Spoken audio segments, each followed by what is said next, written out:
Recording in progress. Chair Robbins, you can go ahead and start.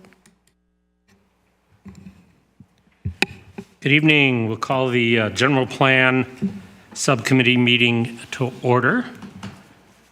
We probably should have a roll call. I'm used to commission meetings. Do you want to have a roll call? I can do it.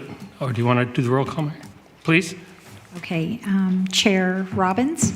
I am here. Vice Chair Walnick. I'm here. Subcommittee Member Bonilla. Here. Subcommittee Member Chin. Here. Subcommittee Member Nugent. Here. Subcommittee Member Patel. Here. And Subcommittee Member Rodriguez is absent. Do we expect Eric, or we expect him to be absent? Do we know? He's excused absent. Okay, very good. All right, if we could stand for the Pledge of Allegiance, please.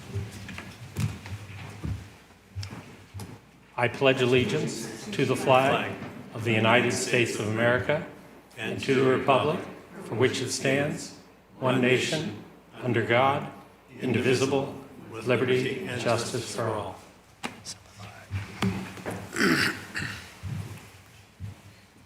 Very good. Yeah, I did the roll call first. Bad me. One thing, this is a hybrid meeting, so I would like to let people know on the agenda there was information regarding how you can participate. And if you're on the phone, when it comes to public speaking, I believe it's *6 when you're told to unmute, and then, or *6 to raise your hand, and then *9 to unmute. Did I do that backwards? Yeah, no, I did. *9 to raise your hand, *6 to unmute. So that's important. Anybody here in the audience can do a yellow slip, and anybody who is on the Zoom can do the hand raise feature. So I appreciate that. And we will go immediately to new business, which is the draft general plan goals, policies, and actions, GOPAS, on the community design, historic preservation, and conservation, open space, and recreation elements. And I'll turn it over to staff, please. Good evening, Chair Robbins, members of the General Plan Subcommittee. I am Zach Dahl, Deputy Director with the City's Community Development Department, and joined this evening by Joanna Jansen, Principal with PlaceWorks, the City's General Plan Consultant, and supporting our efforts here. So we're here before you this evening to start the first of 3 meetings to discuss the draft goals, policies, and actions that go into the city's General Plan 2040.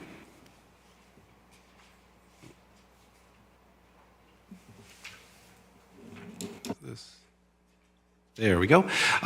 Just wanted to acknowledge the staff team citywide, as well as our consultant team that are supporting our effort here to take the general plan update through the process.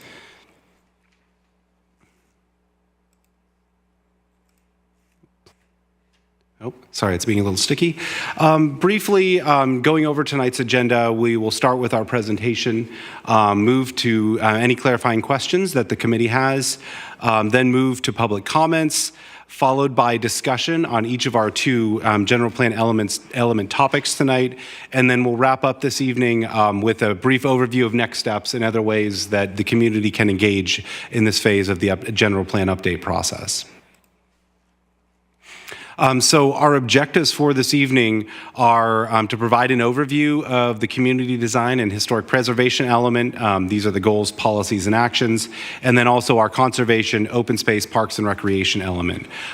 We are looking forward to receiving public comments, both verbally, and we have received a number of written comments. And copies of those are on the dais before you this evening. And then following that, we are looking for a discussion from the committee to provide comments and feedback on these 2 elements of the general plan. So real briefly, I'll provide an overview of the general plan update project that the city has been embarked on for several years now. This starts with the vision statement that was developed through a robust community outreach and engagement effort, and basically is the foundation that the general plan is built upon. This is our timeline right now. We recently wrapped up our preferred scenario selection for our land use and circulation maps, and we are now in the outreach phase of our draft goals, policies, and actions, and looking to wrap that up based on our timeline, taking it to council in October of this year. And then that will move us into 2023, where we will then be working on publishing the draft general plan with a target of bringing it back to council by the end of 2023 for consideration and adoption.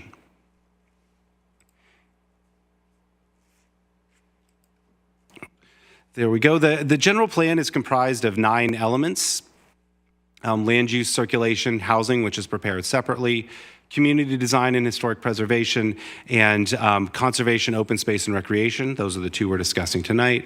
Public services and facilities, safety, and noise. We are also, in addition, the general plan has other components. 1 second. Are you able to get this pop-up off the screen? I can't. I don't know if... Apologies, I've got a pop-up in the middle of the presentation. The general plan also includes a number of other components that support the overall general plan, and those are outlined here. We also have, as part of this outreach effort, a number of other activities and other ways that we're outreaching to the community, and you can find more information about those on strivesanmateo.org. We also do have a number of other general plan subcommittee meetings. We have 2 more as part of this series. We have 3 GPS meetings that are scheduled for the summer of 2023 once we publish our draft general plan, and then 1 final GPS meeting in late 2023 when we have a final general plan that is moving through the adoption process. So at this point, I'm going to hand it off to Joanna, but real quickly, I did want to note, as part of the goals, policies, and actions before you this evening, many were carried forward from our current general plan, updated in various ways to stay current with the times or reflect changes since the last general plan, but not all of them. Many were removed, or we have also added new ones that weren't in a prior general plan. And particularly in our community design section, many of these sections we did not carry over any because we really wanted to start with a clean slate and really let community input from our general plan subcommittee, our planning commission, our council guide what goes in. Ultimately, if there's interest in pulling some of those from the current general plan, we can, but we wanted to start with that kind of fresh process of looking at it and saying, where do we want to go over the next 20 years? And so that was the thinking behind the mix of policies and programs and actions that you see before you this evening. But we're happy to provide more background on any of those, or if you're interested in understanding more how they were in the current general plan and then how they've moved over into this current set that's before you this evening. So with this, I'll go ahead and turn it over to Joanna Jansen. Great. Thank you very much, Zach. As Zach said, I'm Joanna Jansen with PlaceWorks. It's wonderful to be here with all of you in person. This is very exciting. And we're excited to have our first look at some of the goals, policies, and actions that are going to be in the draft general plan. So we're really taking a preliminary look at these goals, policies, and actions now, and then you're going to see them again, as Zach said, as part of the draft general plan after we've listened to input from the community, from you, from the Planning Commission, and from the Council. So as we start out with the process of reviewing goals, policies, and actions, I think it's really helpful to know what we mean when we talk about those 3 terms. They're used in a very specific way in the general plan, and these are the definitions that we've used so far to craft the content that you're reviewing tonight. So for the purposes of the draft goals, policies, and actions, a goal is a description of a general desired result. What are we trying to achieve? Where do we hope to be 20 years from now? A policy is really a rule or a regulation about activities in the city. It's intended to guide decision-making and to direct ongoing efforts as the city works to achieve a goal. And it's distinct from an action. An action is something that we're going to do to implement a policy or to reach a specified goal. It might be a measure or a process or a technique. It might be something that staff does on a day-to-day basis as a regular part of their job, or it might be a significant effort that requires the engagement of the community and many departments, like adopting a new plan, for example, not a general plan, but an implementing plan like the Climate Action Plan or a plan for downtown or a plan for North Central. But an action is usually something that you can kind of observe someone doing and you can check it off a list. So think of actions as the to-do items. Sometimes people feel like actions are really the meat of the general plan, and they're an extremely important part of the general plan, and they're maybe one of the more visible ways that we see the general plan become more reality. But policies are also very important, and policies, in a way, kind of implement themselves, especially when you see policies in these goals, policies and actions that say things like require or prohibit. That's a very powerful statement, and that's part of what we're asking you to look at tonight. Did we use those powerful words in the right places? Are there some places where we said encourage or promote or support that maybe should be require instead, or vice versa, right? So if you see a rule that's going to require something or prohibit something in San Mateo going forward, the way that that gets enforced is when an application gets submitted or when the city makes decisions about how to implement capital improvement projects, that needs to provide guidance for the decision makers at the city. And we look at the general plan to see, is this allowed or is it not allowed? Is it encouraged or disencouraged? And that's how we guide decision making with the policies in the general plan. So I wanted to spend a few minutes kind of solidifying that understanding because it's really helpful to understand the distinction between these things as we evaluate them. So Zach already touched a little bit on the process that we used to develop these draft goals, policies, and actions. We started with a review of the goals, policies, and actions in the existing general plan. And we got staff review from all different departments to ask folks what's working well. Is there anything that's not working here? Language that's been confusing for you? Language that has been completed or maybe is no longer relevant? And then we also added quite a bit of new content to respond to current state requirements that have been put in place since your existing general plan was adopted. We also then revised and added in based on the input that we've received from the community. We've heard from literally thousands of San Mateo members, community members, over the past several years. And we've been collecting that input, and we really reviewed that as we revised these goals and policies and added new ones. And of course, we listened to the past input and direction from the General Plan Subcommittee, the Planning Commission, and the City Council, and put all those things together to prepare a set of updated goals, policies, and actions that we're beginning your review of tonight. So tonight, what we're hoping that you can do is provide us with some comments by element based on both the community design and historic preservation element and the conservation, open space, parks, and recreation element. So this slide gives you a sense of some of the discussion questions that we're going to be asking you. What do you support about these policies and actions? What would you like to add or change? Is there anything that we missed? The question I already raised, should some of the policies be changed from a recommendation to a requirement or vice versa? And are there any specific actions that you think we should consider adding to support implementation of the policies?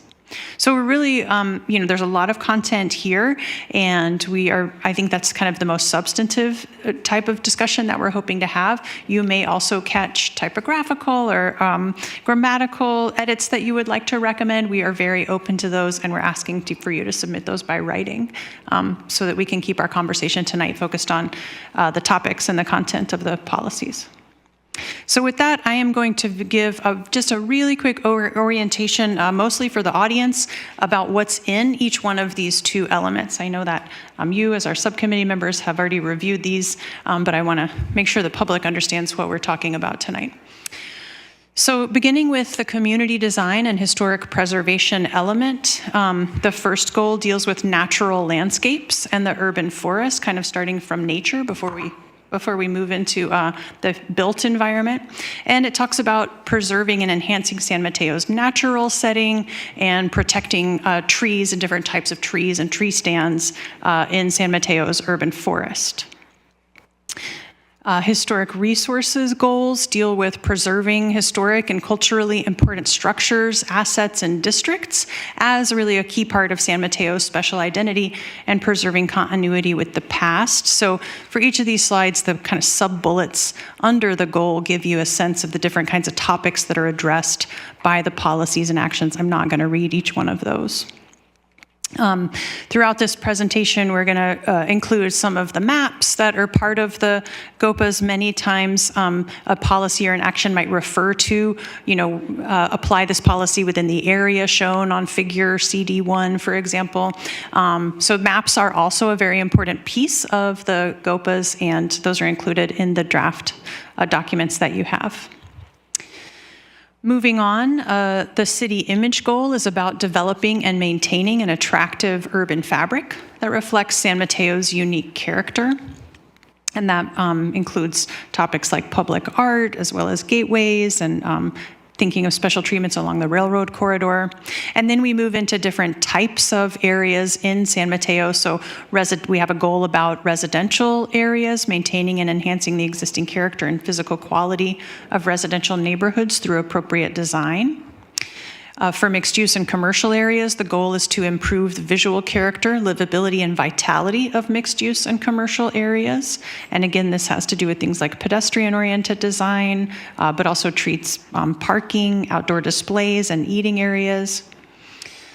Then we have design policies that are specific to different neighborhoods of San Mateo. I think one thing that we have heard clearly and consistently throughout this process is that people feel a lot of attachment and pride to their neighborhood in San Mateo, and really appreciate that San Mateo has different areas and districts that have a different character and would like to see the general plan support and continue that. So we have area-specific policies for North Central, Shoreview, the Bridgepoint area, Northwest Heights, the Sunny Brae and Hayward Park area, Beresford Park, Hillsdale, Sugarloaf, and the Western Hills, as well as a couple other policies. We very much see these as a first draft that we're putting out for community discussion. Again, I know people have strong feelings about their neighborhoods and the neighborhoods that they are attached to in San Mateo, so we look forward to refining these through additional community input.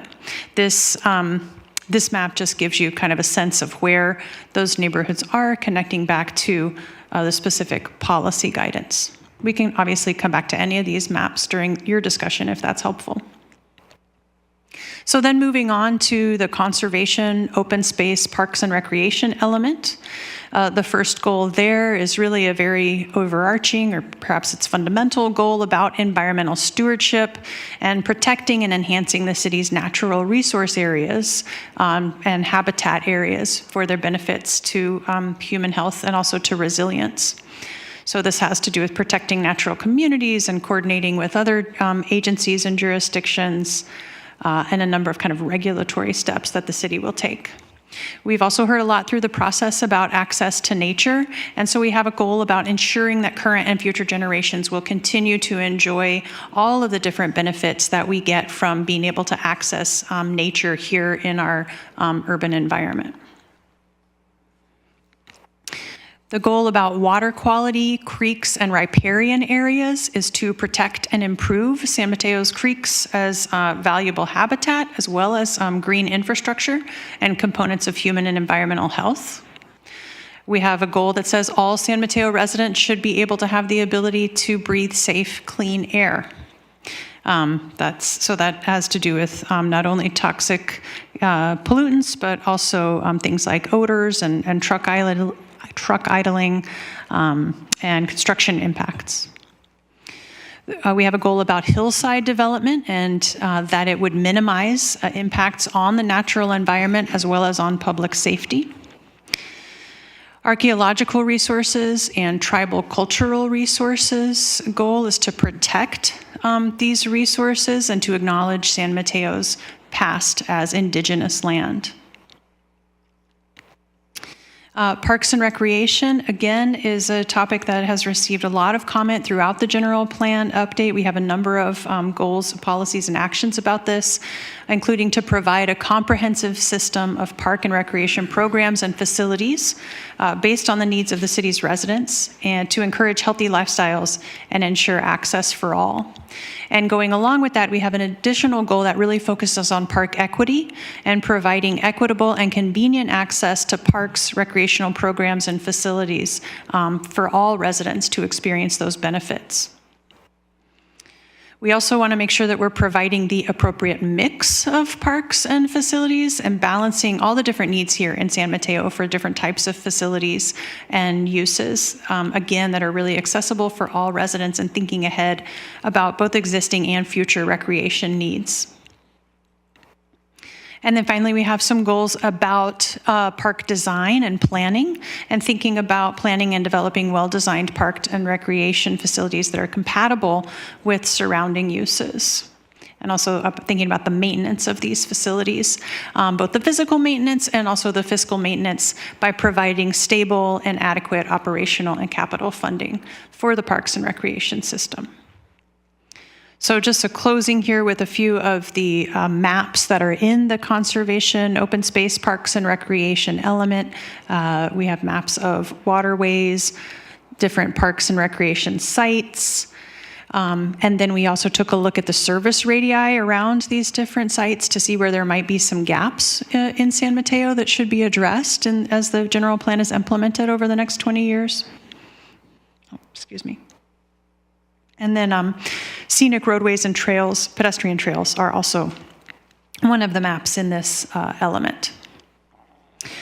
So again, just a brief reminder here, these are the discussion questions that we've asked the GPS for input on tonight. What do you support? What would you change? Is there anything missing?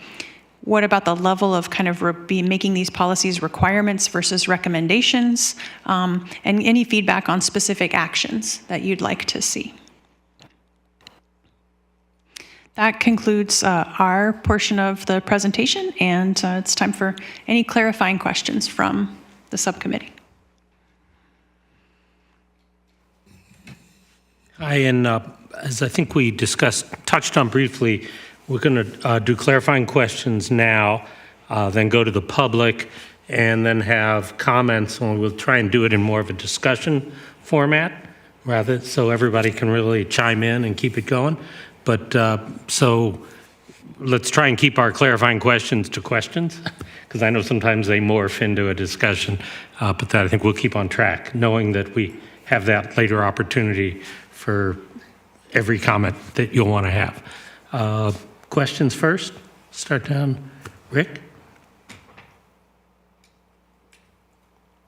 Actually, reviewing materials today, I found things to be pretty consistent with what I actually support in terms of our general plan as it has existed.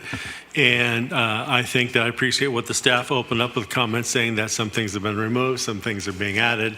The general plan is evolving, and I'm generally in favor of the way it's going. So I don't really have any questions right now. Thanks. Thanks, Rick. Ken? Yeah, would you mind going back to the schedule, the calendar, 2022 and 2023? Sorry, I know that's at the very, like at the very beginning of the presentation. So my one clarifying question is that as in previously, as in the general plan for the city of San Mateo, each of the elements reflect different departments in some ways, in terms of like land use is mainly planning, circulations, public works. I'm wondering whether or not, as we dive into the open space and parks and recreation, whether those commissions, the Sustainability and Infrastructure Commission and our Parks and Rec Commission, are going to be reviewing these, because they do have, in some ways, control or authority over some of the actions and policies. At this point, my understanding of the schedule is we don't have specific meetings where we would be bringing it before them. We have periodically reached out to our commissions, letting them know about key events when new information is published. And we always welcome comments and input from those commissions or individual commissioners. But if there is specific interest from a commission, we can definitely chat further about providing an informational item if there's a specific topic that commission would wish to get an update on. But at this point, there isn't a specific schedule to bring the general plan before each of the city's commissions. Okay, thank you. Through the chair, I do have a question. Sure. Looking at this same chart, it struck me earlier when I was looking at it. In the lower left, I see the housing element. I know we submitted it sometime back, and I'm wondering, have we received any feedback from the State Department of Housing and Community Development regarding our housing element? Not at this point. We're anticipating comments end of September or beginning of October, which would be the end of our 90-day review period. Okay, thanks. I'll go last. Heather? I have no questions. All right. Seema? Thank you. I always have questions. Thank you, staff. Thank you so much for that really great overview. I have a couple of pretty tactical questions. So my first question is, there is a policy around protecting and enhancing the character of scenic roadways. And I'm curious, what are the criteria used to determine if a roadway is scenic? When we want to preserve a scenic roadway, is it the view to the road, or is it the view to the things next to the road that we're trying to preserve? Joanna, do you have any background on that? I have. So there's a figure too about the maps, as figure as well, that shows the map of the scenic roadways. At this time, that's really taken from the existing figure of the general plan, and I think it is mostly oriented towards the views from that roadway, similar to like state level programs about scenic roadways, for example. So that's certainly something as part of this round of GOPA reviews and also the ongoing review of the draft general plan. If we get feedback about criteria that should be used, different roadways that should be added or subtracted from that map, that's a great example of the type of input we're hoping to get. Perfect. I think we can chat about that at the discussion. Could we return to the slide showing the scenic roadway so we can take a glimpse at it while you're talking about it? And then, I'm sorry, go ahead. Oh, no worries. I did some driving, and so I was curious. We can chat more about that in the discussion. My next question was for policy CD-P 3.3, which is the historic building definition. Right now, it's proposed to define historic buildings as those that are on or individually eligible for the National Register of Historic Places, California Register of Historic Places, or Downtown Historic District contributor buildings. I'm curious what motivated the definition to include buildings that are on the register currently or eligible, as opposed to just having it be the buildings that are already on the register. Is there an extremely high barrier, for example, of paperwork to get on the register that would want us to have that definition be a little bit looser? I think the definition that you see before you really is close to what is in our current general plan, and I think there's several comment letters before you this evening that are speaking to that topic. So I think that's definitely something that we would be interested to hear input from this committee as well as our commission and council on how that should be defined and what should be the threshold. Perfect. Last question. There is I think it's a neighborhood, sorry, I'm flipping back and forth, a neighborhood area-specific design policy around the Peninsula Golf and Country Club. I was just looking at the zoning map, and it's a white box, and so I was curious how it's currently zoned, because I noticed it's not zoned as an open space. So that is actually an island that is outside the city's boundaries. So it's under the county's jurisdiction. So that is why. So we actually don't have any regulatory control.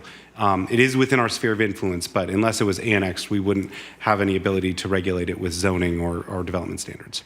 Perfect. Thank you. Those are all of my questions. Thank you. Adam? Thank you. Through the chair, I just have one question, and this is just more broadly about the next 3 sessions. Looking at the topics that we're going to be discussing, are we going to be focused on, say, community benefits of new development more in the future, and maybe not so much in this session? I looked through the land use section of this, and it seems like that's more applicable. I just want to make sure we're not missing opportunities to talk about community benefits. That would, the land use section would be the most appropriate location to include policies or actions related to community benefits, as it is tied to development. Okay. Okay. Thank you.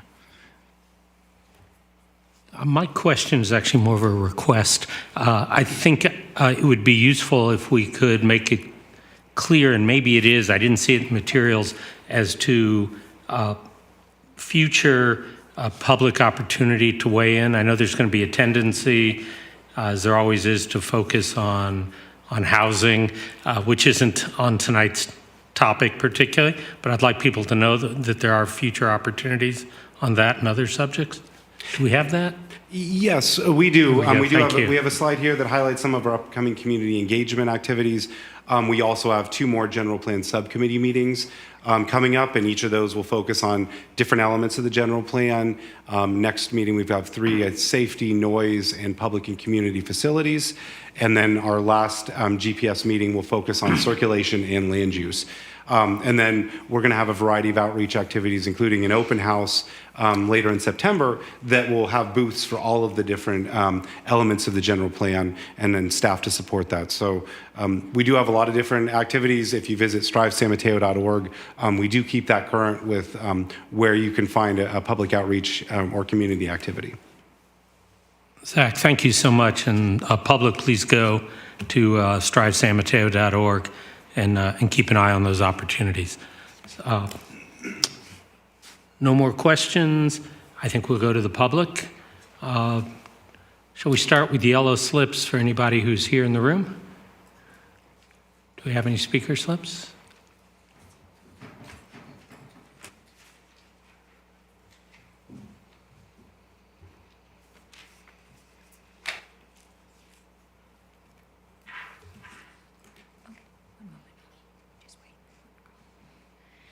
Chair Robbins, it looks that we have 3 in-person speakers, public commenters, and so far 1 via Zoom. What would you like me to set the timer to? 3 minutes should be sufficient, I would hope, and certainly not shorter. And let's start with the public here, I think, in the room. Yes. These are all known. So our first speaker is Laura Watanuki. Laura, you can go ahead and step up. Good evening, Chairman Robbins, members of the subcommittee. My name is Lori Watanuki. We do support the plans and policies presented in the San Mateo Heritage Alliance document submitted yesterday, especially the preservation principles. The city must have a policy to identify the historic resources, including the historic districts. In 1990, the State Historic Preservation Office directed the city to complete the historic surveys, and the city should identify the historic districts, including the contributory homes, and not just individual buildings slated for demolition. It's important to survey those homes on the east and the west side.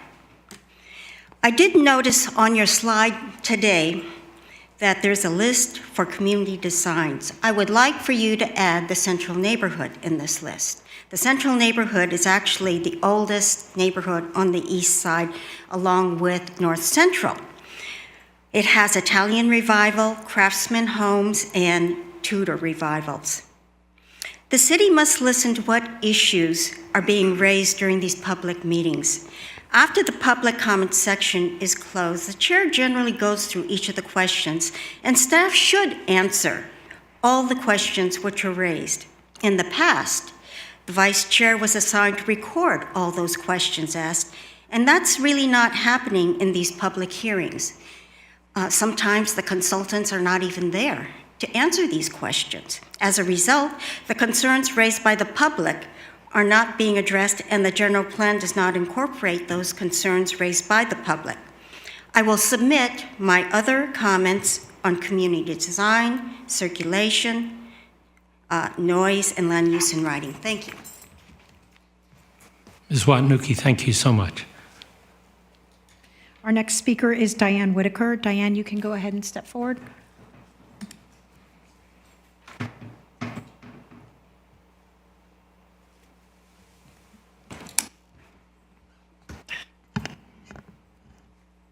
evening, Chair and members of the subcommittee, Mayor, and community member, Ken.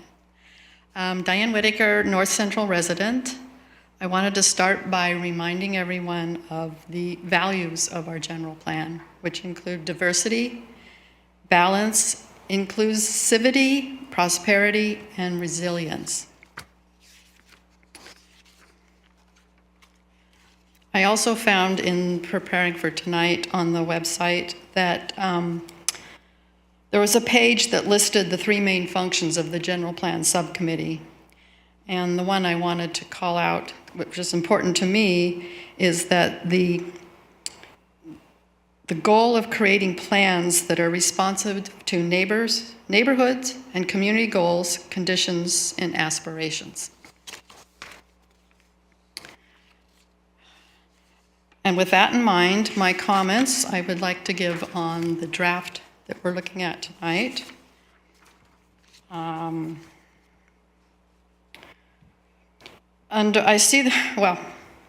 looking at the policies that are under the goal, CD3.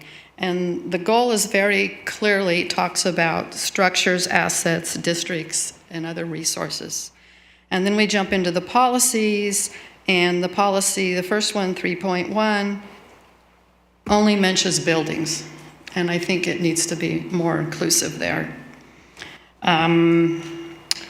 Policy 3.3, once again, it's historic building definition. I think that needs to be expanded to talk about other sorts of assets, historical assets that the city has.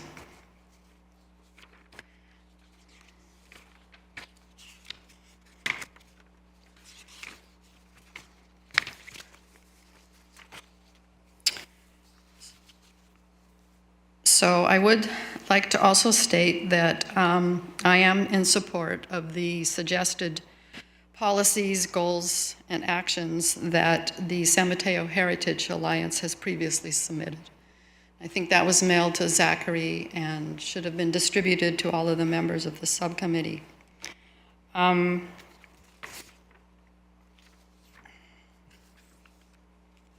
Some additional items that the committee of the San Mateo Heritage Alliance has suggested is a statement about preservation principles at the beginning before you go into the goals. They've also added 2 additional goals. One talks about expanding the definition and not just sticking with buildings. And the third goal would be compatibility between new development and the historic assets. Under policies,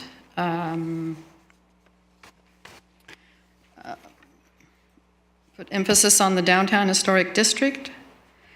A section, perhaps you could add scale and character of new construction in the historic districts.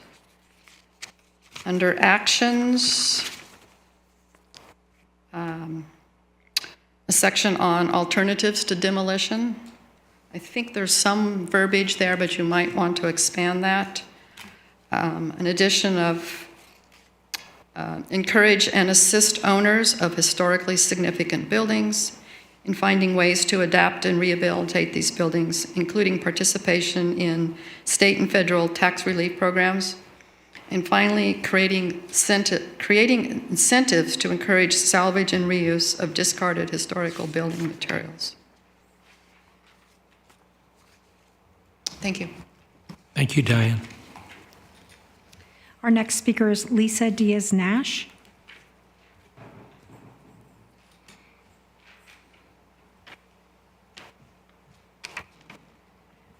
Good evening, subcommittee, mayor, staff, and thank you all very much for being here tonight. I am acting in my private capacity, although I'm a member of the library board. I believe our General Plan 2040 gives San Mateo a rare opportunity to lift our game from a community design, historic standards, and open space perspective one that I hope this subcommittee, the Planning Commission, and the City Council grab onto hard. San Mateo is the largest city on the peninsula. It is fitting, therefore, that we also have an appealing, unique, and unified community design that specifically integrates new sustainable design elements pointing toward the future while also spotlighting our rich historic roots. Smaller neighbors like Burlingame have a recognizable design appeal that draws on their historic elements and attracts new residents, visitors, and businesses. Larger neighbors like Redwood City have been able to grow rapidly while maintaining a unified design standard that echoes its historic roots by creating a robust and detailed set of objective design standards that create interest and harmony amongst its downtown buildings, old and new. San Mateo has wonderful historic buildings, but we lack an overall character and instead are increasingly populated by glass buildings that, while certainly more sustainable, could have been designed anywhere else. We have the opportunity to take advantage of our general plan to create detailed, objective design standards that unify our city, give it enviable character, and welcome all types of people. We must complete the historic building survey begun in 1989, so we have a full inventory of all buildings across the city that contribute to our historic resources. We should take the best common design elements from them and mix them with exciting, sustainable new design elements that help us go forward. We must invest comparably in creating unique, inviting, sustainable green open spaces, community plazas, tree-lined streets, preserving all of our heritage trees that let our people breathe and connect with each other. This all will allow us to create a new unified vision for our city that is exciting and forward-looking, but speaks to our historic elements and natural surroundings in a way that is unique to San Mateo, our status on the peninsula, and what we as a community want to be in the future. Thank you very much. Thank you, Lisa. Let's see, we have some folks on Zoom. Yes, we have one at this time. Ryan, you can go ahead and unmute yourself and speak. Good evening, General Plan Subcommittee. Chair Robbins, thank you very much for your attention to this important matter. I have a couple of comments regarding these two elements. One is regarding goal CD5, which has to do with, in general, maintenance of character. I would just caution against the use of subjective language as a goal in the general plan. To some people, preservation of character of neighborhoods or maintenance of character may mean preserving a view, development standards, etc. But given the subjective nature of such a goal, such rhetoric and language may also be seen by others as a racial dog whistle, calling for the preservation of the racial composition of currently majority white neighborhoods. I'm not saying that that's how everyone sees it or how everyone thinks of it, but given the subjective nature of the rhetoric, I would encourage defining clearly in the goal what we mean by character and thinking about it in that way. For example, building standards, things like that. So I would encourage staff to think about that a little more. And also remove the phrase as appropriate, because again, that is very subjective. Regarding the threshold for historic buildings to qualify for various policies and actions regarding historic buildings, I would suggest that those be limited to those that are already on the historic register.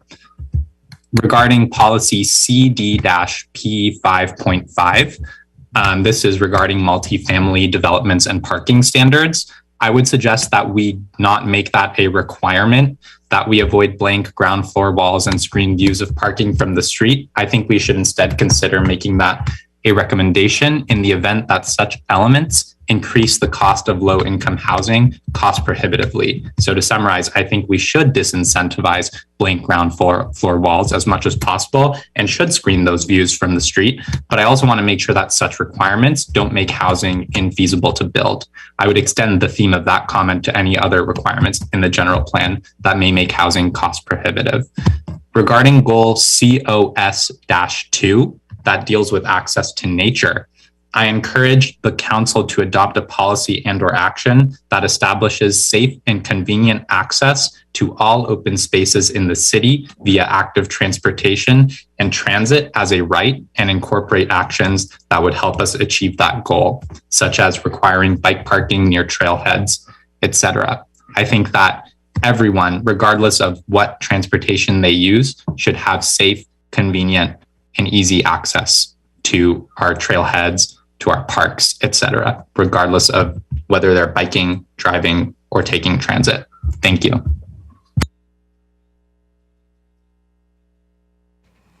Thank you. Any more public speakers?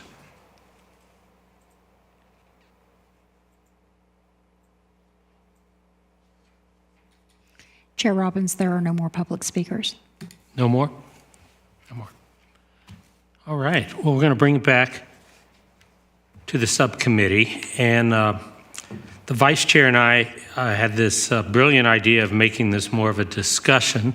And I think it's half brilliant. I do think it's a good idea, but I suspect we ought to, and I need the subcommittee's input on this, we ought to maybe give everybody a couple minutes to list a few of their issues. I'm guessing most people read through this material and have 2 or 3 points they want to make.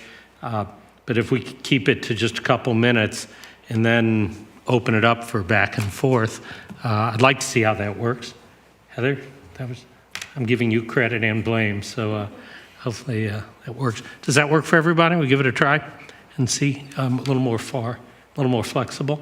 Why don't we start, Adam, if you could try and keep it brief, and we won't interrupt you, and then we'll have discussion later. Sure. Please. Sure.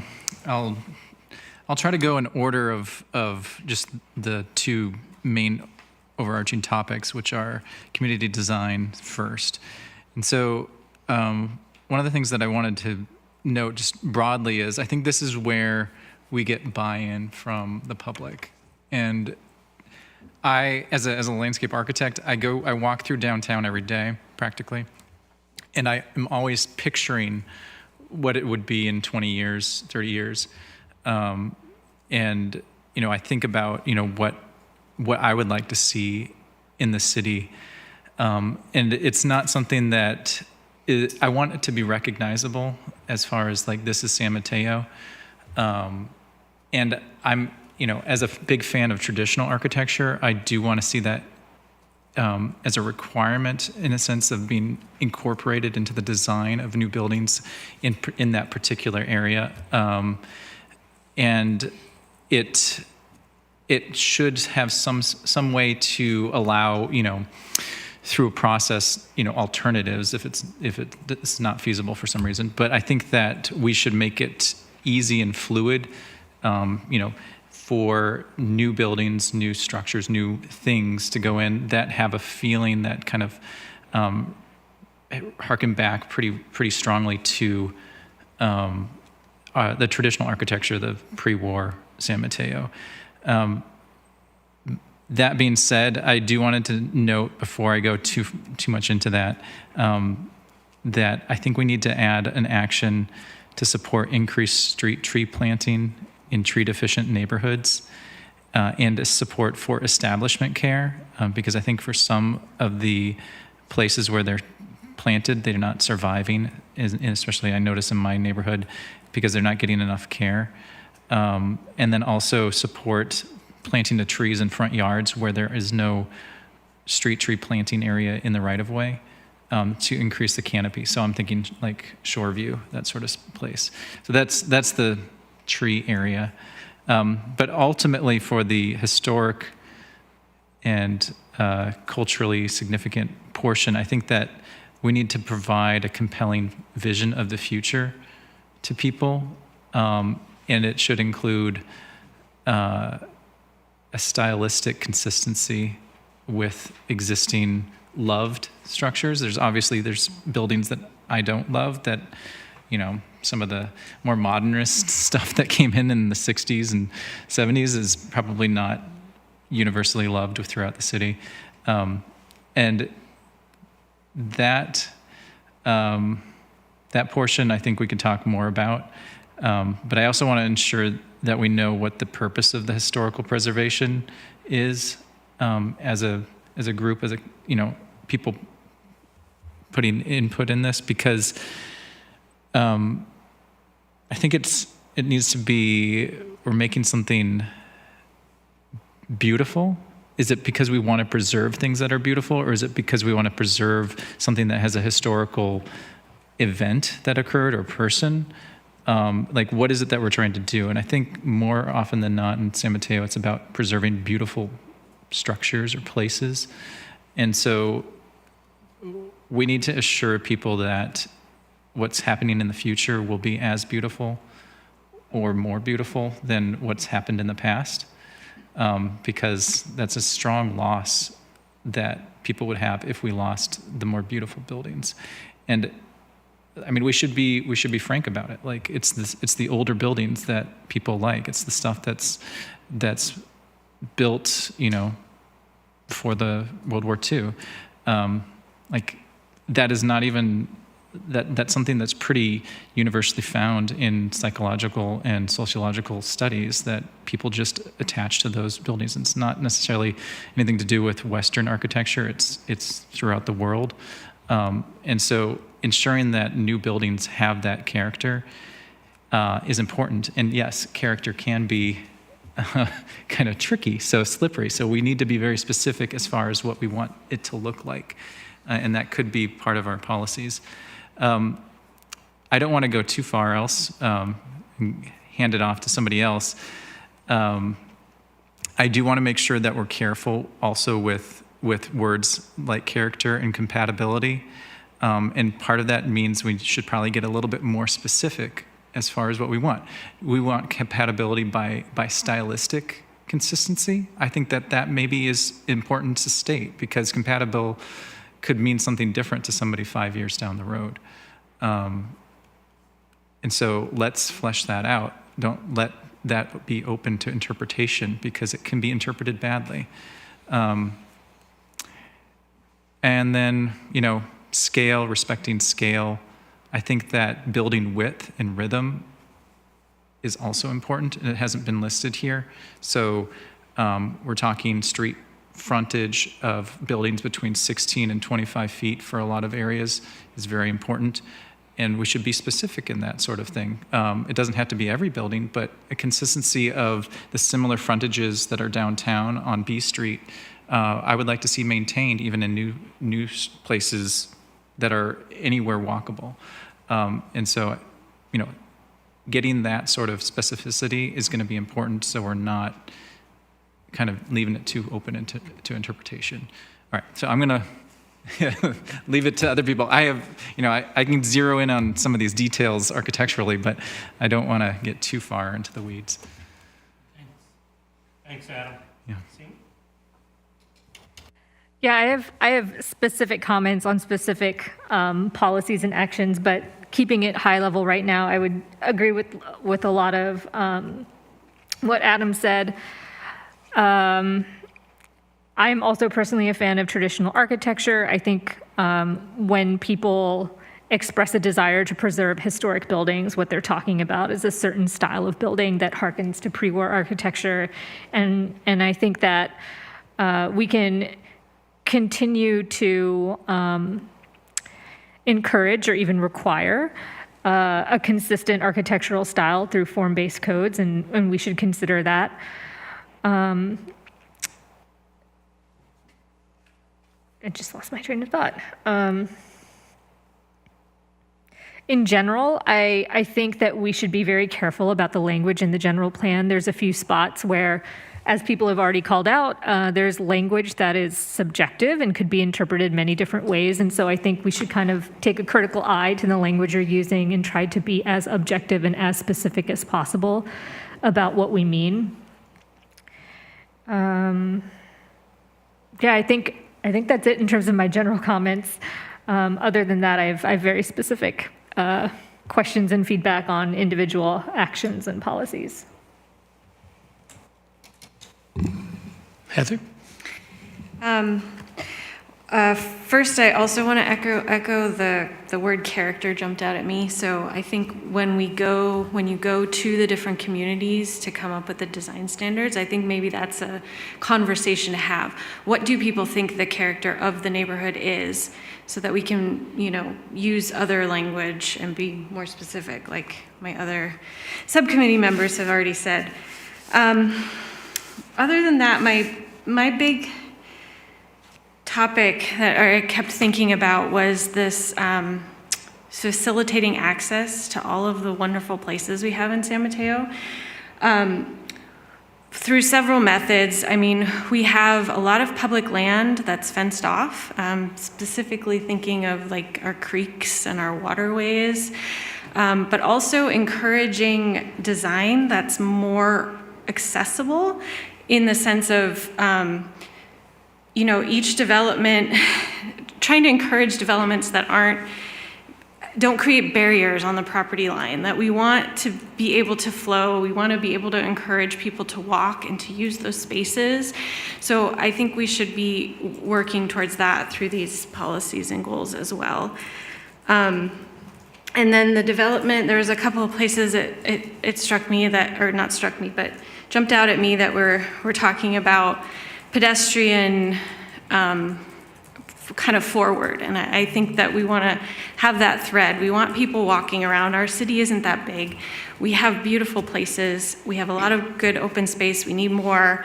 But we should be focusing on how do people get from one place to another, with the concept of like the straightest path, right? It goes hand in hand with not creating barriers on property lines. As people cut through anyway, let's make it a planned cut through rather than you're walking down a back alley to make your shortest path. So those are my general comments, and again, I also have some more specific things on those ideas. I'll go last. Ken? Feel free to bring up specifics, but we will. Everybody will get another bite. More hands. So I did go through and go specifically look at policies and actions.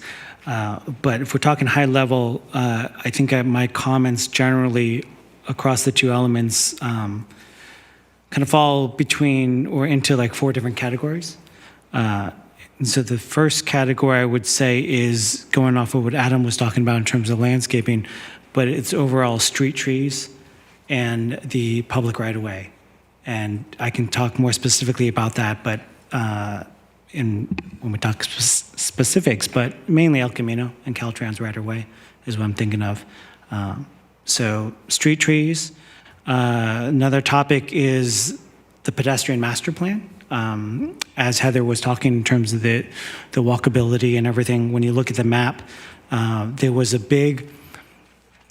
there were many conversations with our previous Parks and Rec director about linking the different parks through sort of like urban trails in some ways. And the pedestrian master plan through some of in the maps have those streets listed as those streets that would be more walkable, ones that we should focus on. And having the pedestrian trails along with the scenic corridors, I feel like is in figure 4 is sort of missing that. So I would definitely look at the pedestrian master plan in terms of pulling things from it. The next topic was sort of when we talk about historic resources. To me, it's sort of the devil in the details of how are we implementing it. When you look at the 1989 report or the 1983 Chavez report, you go back into the planning office and this thin little binder or this like little paper, or maybe it's digitized now. But the thought is that has been 20, 30 years now, and I feel like, doing some sort of update in terms of historic preservation would be good.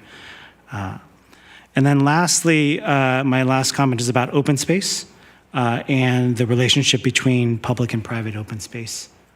Specifically, the city has moved with, I would say, the first Bay Meadows development into having sort of public open space on private property. And I think it's an interesting discussion to have. Because we have, with every new development, whether it's Station Park Green or Bay Meadows 2, more and more of our public open space is on private property. And so it's a discussion through my specific comments. Thank you. Thanks, Ken. Rick? Thank you. Thank you very much, Mr. Chair. So I want to say I'm encouraged by what I'm hearing my fellow committee members talking about here tonight, and I feel similar about quite a few of these things. I want to mention first that I want to go straight to what seems to be at the core of what was discussed by our public participants here tonight in the room, which was historic preservation, I think. And I want to say that when we look at historic preservation and think about it, historic preservation here right now on this side of the country is not what it is on the other side of the country. My house is considered an old house. It's 99 years old. It's not an old house. I've been to the East Coast. I've been to Europe. They have old houses. This is not an old house. And at some point, I plan to make very large changes to my house. So, and I think people need to be careful when they talk about it. And I think we need to give careful consideration to the word character and really, as was mentioned, be clear about what it means, because it can mean different things from one neighborhood to another or from one group of people to another. And I think we should have clear definition in our policies about what that is and how to apply it. That said, I am a fan of the traditional architecture, especially that which I see in our downtown.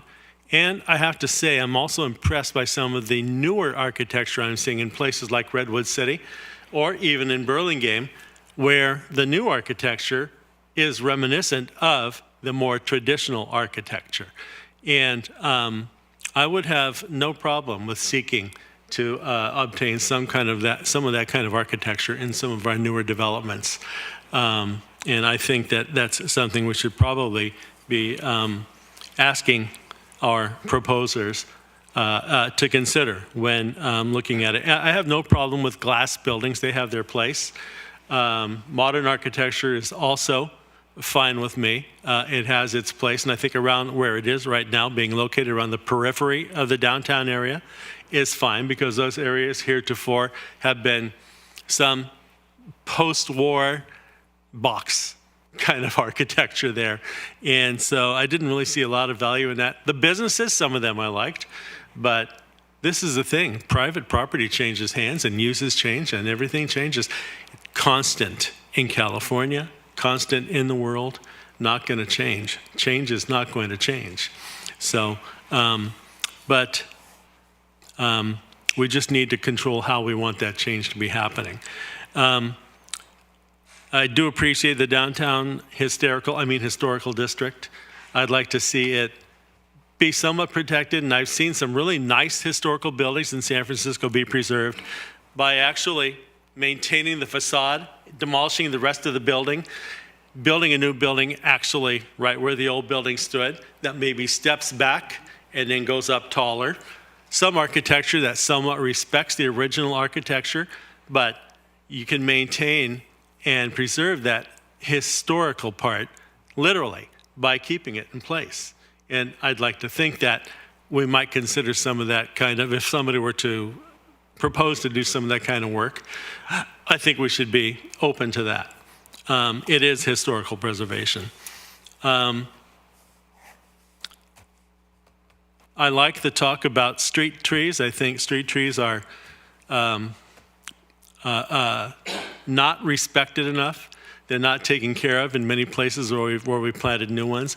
I actually found one place where a homeowner had gone out and taken a pair of lopping shears to a pair of street trees and literally cut every single branch off. I reported them and they ended up getting new trees. So I thought that was pretty good because we need those trees. I also found out that if people don't want trees in front of their house, they don't have to have them. So for some reason, I would encourage, though, your idea, Adam, about where people don't have, was that you, I think, don't have a planter strip, that we would encourage and enable and even provide trees for planting in front yards. And trees are kind of a major thing right now. I've been recently thinking about them because downtown, we have on the block of 3rd between B Street and Ellsworth, some trees closer to Ellsworth that in the season they drop these nuts. They drop something and they bounce off of cars, they bounce off of people's heads, and they drop some oil. And the oil gets all over, and those are actually in several different places. I want to go back through and see if we can do something about improving some of the trees we have and planting some that are actually more compatible with our climate and that are less work to maintain and don't make the sidewalks look ugly and oily and don't drop things all over people's heads. So trees need to have more thought and more work. I like to talk about the paths and the walkable streets. I do know that we have some plans that have been kind of on the shelves for a while. There's one that's proposed to run along the 16th Avenue channel, all the way, I think, from the railroad tracks down to the bay. It's kind of, sort of, it looks like part of it might be easy to do, but it takes work. And I know that's one thing that we're looking at right now with our proposed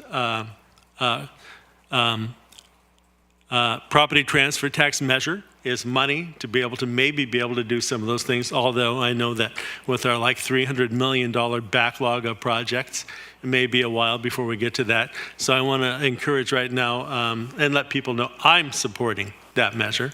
I voted for it, so as a member of the council, so because I think it's good, it's right, and we need that money. And then also, the private open space issue does deserve a little bit of discussion because a lot of people don't seem to realize that that private open space is actually open to the public. There doesn't seem to be any signage announcing that.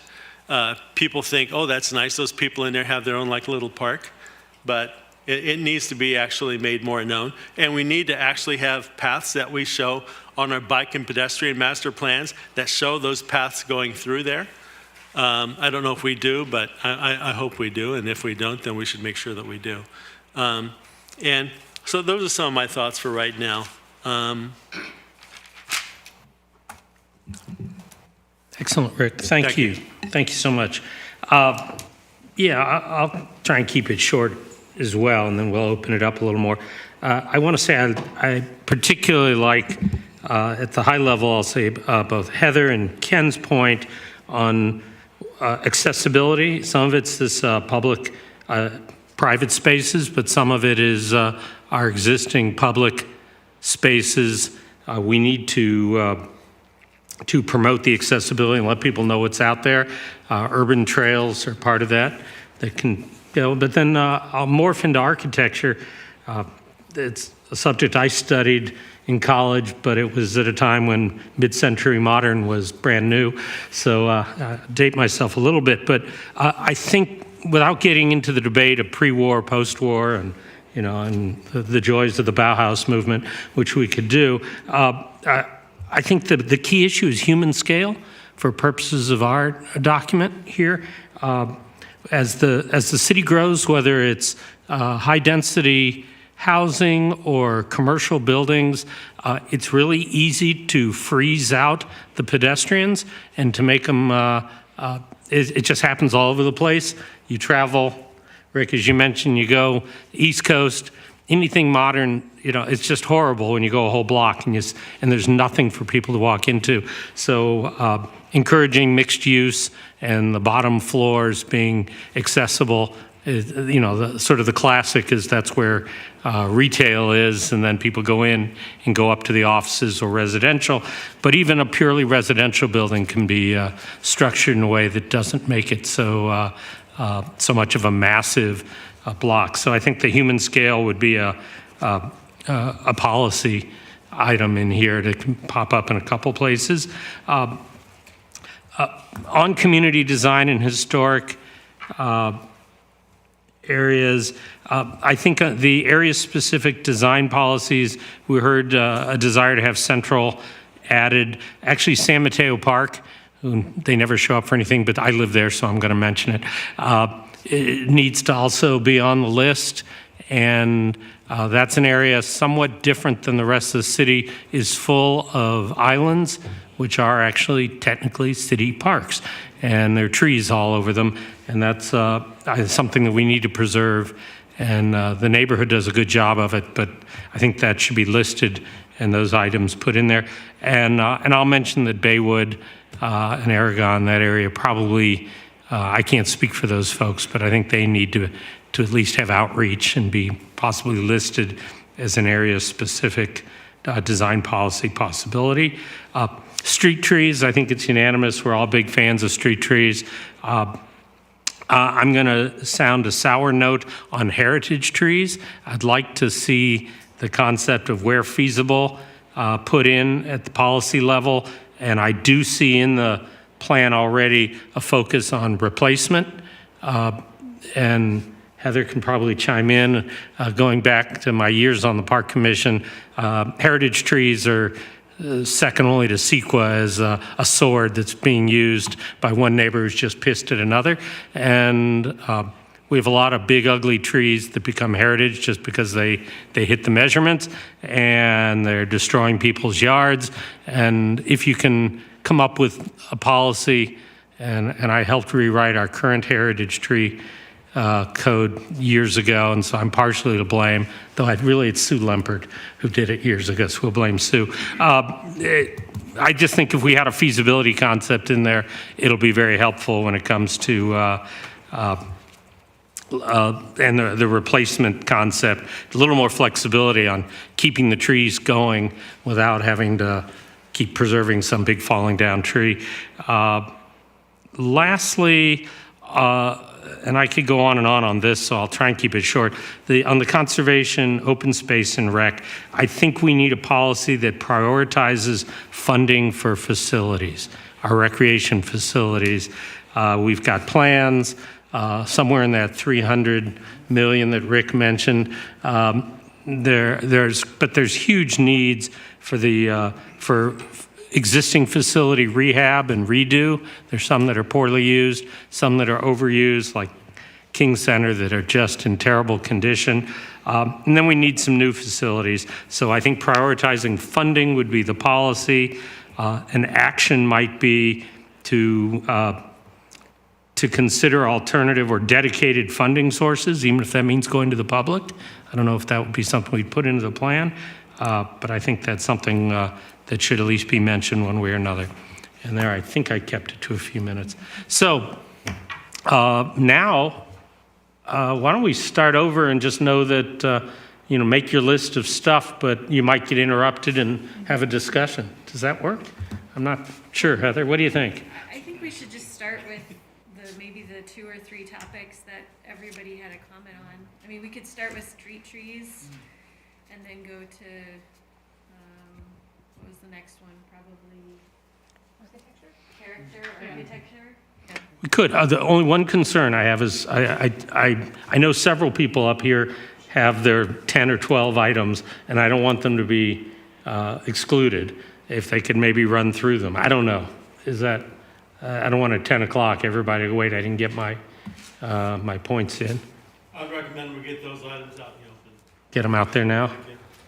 You think we can do them rat-a-tat as opposed to... Excuse me, Chair. Yes. When the subcommittee members speak, I ask you to turn on your mic? Otherwise, the people on video cannot hear you.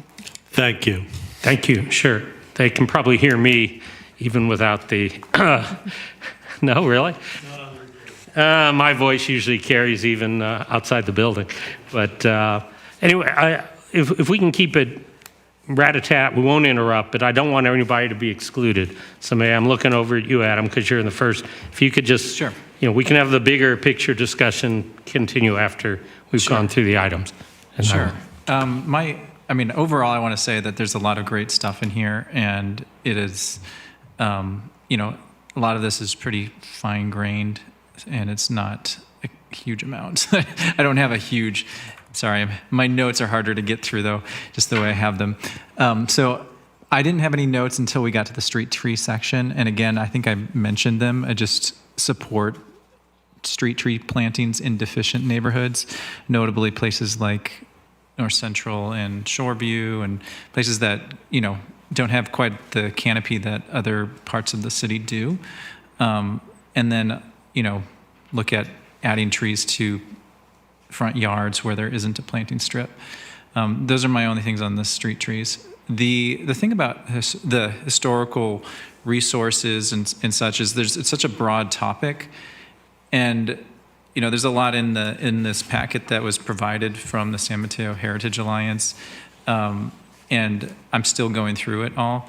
I do agree that we should include assets that are not classified as buildings, so it could be landscapes, it could be pathways, it could be other such things that might be interesting to enhance from a historical perspective.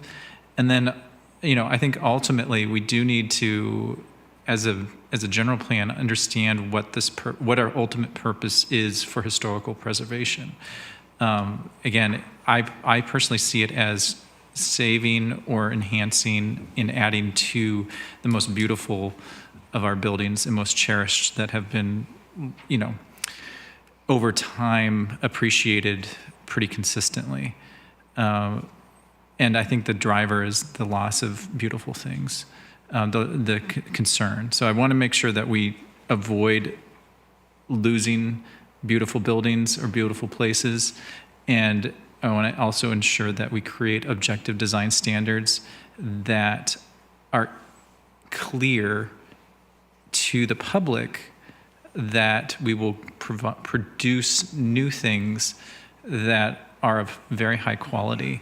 And it's, you know, again, I'm not saying that everything has to look like a Spanish Mission Revival house, but it should be easy to do that, I guess. It should be easier for people to do, and then we can have a little more scrutiny as a you know, the Planning Commission and Council for things that want to go outside of the box. And part of that is, in my opinion, a lot of the more traditional forms or have had centuries to be refined through scrutiny and, you know, discarding, whereas modern architecture is still rather new, and so it's gotten a lot better since it was, you know, over the past 60 years, but it doesn't have that, it doesn't have as reliable language that vernacular architecture from anywhere in the world has, just due to the history. And so I think that's important that we can capture that in our design standards, and that it's clear what compatible and character mean. So I'm going to go down to respect existing scale, which is on page CD6. It's part of the improve the visual character, livability, and vitality of mixed use and commercial areas. I think this also applies to residential areas too. You know, what does it mean to respect scale? What does it mean to respect scale and grow? And I think that part of that is a word or a phrase that Cliff mentioned is human scale is really important. I love this book. It's Cities for People by Jan Gehl, which is who's a architect from Copenhagen, and it's really clear about what human scale means. If, you know, looking at what works in Europe and around the world, and I think understanding what that means, human scale, is important. And it doesn't necessarily have to do with the height of the building per se, but it does have to do with the experience at the ground level. And, you know, I'm not saying height has no impact on it, because when you get really, really tall buildings, it starts to get too shaded to be as comfortable.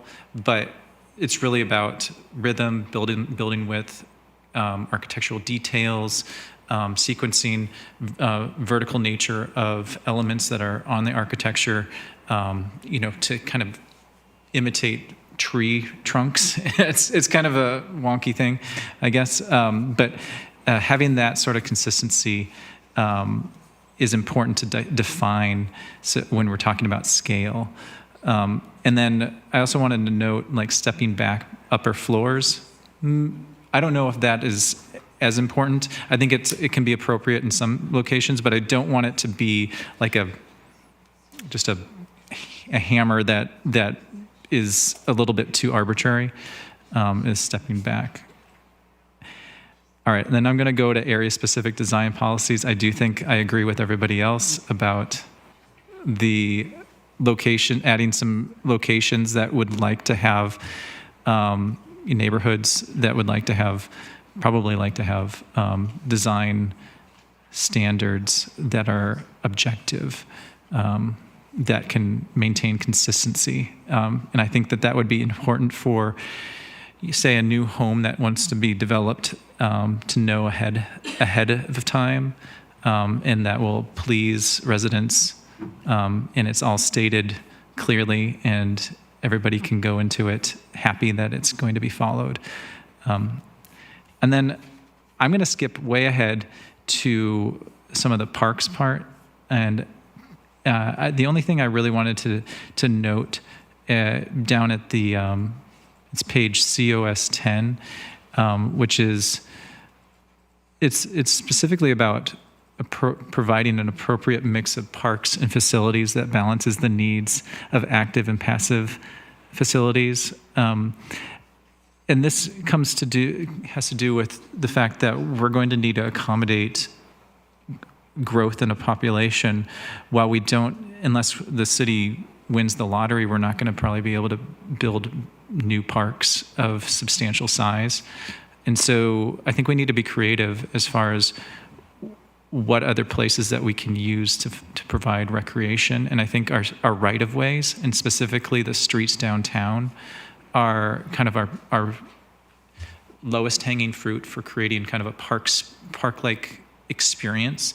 And so having that clearly stated as a goal or a policy in the general plan, I think, is important, because I think there's pretty consistent support among the public that the downtown should really go more towards a pedestrian experience, not necessarily no cars at all, but really have it feel almost more park-like or European street-like. Now, European streets tend to be narrower, so we're going to have to accommodate maybe some design in our streets to ensure that we have a sense of enclosure that's important. So, but I think that's important. That's probably our best way to increase our park space or our amenity space, is to look at streets as passive recreation spaces. And that can be fast spaces or it can be slow spaces. And I think of our downtown as kind of a slow space. So those are my specific comments. There's a lot to go through, so thank you. Thank you, Adam. Seema? Thank you.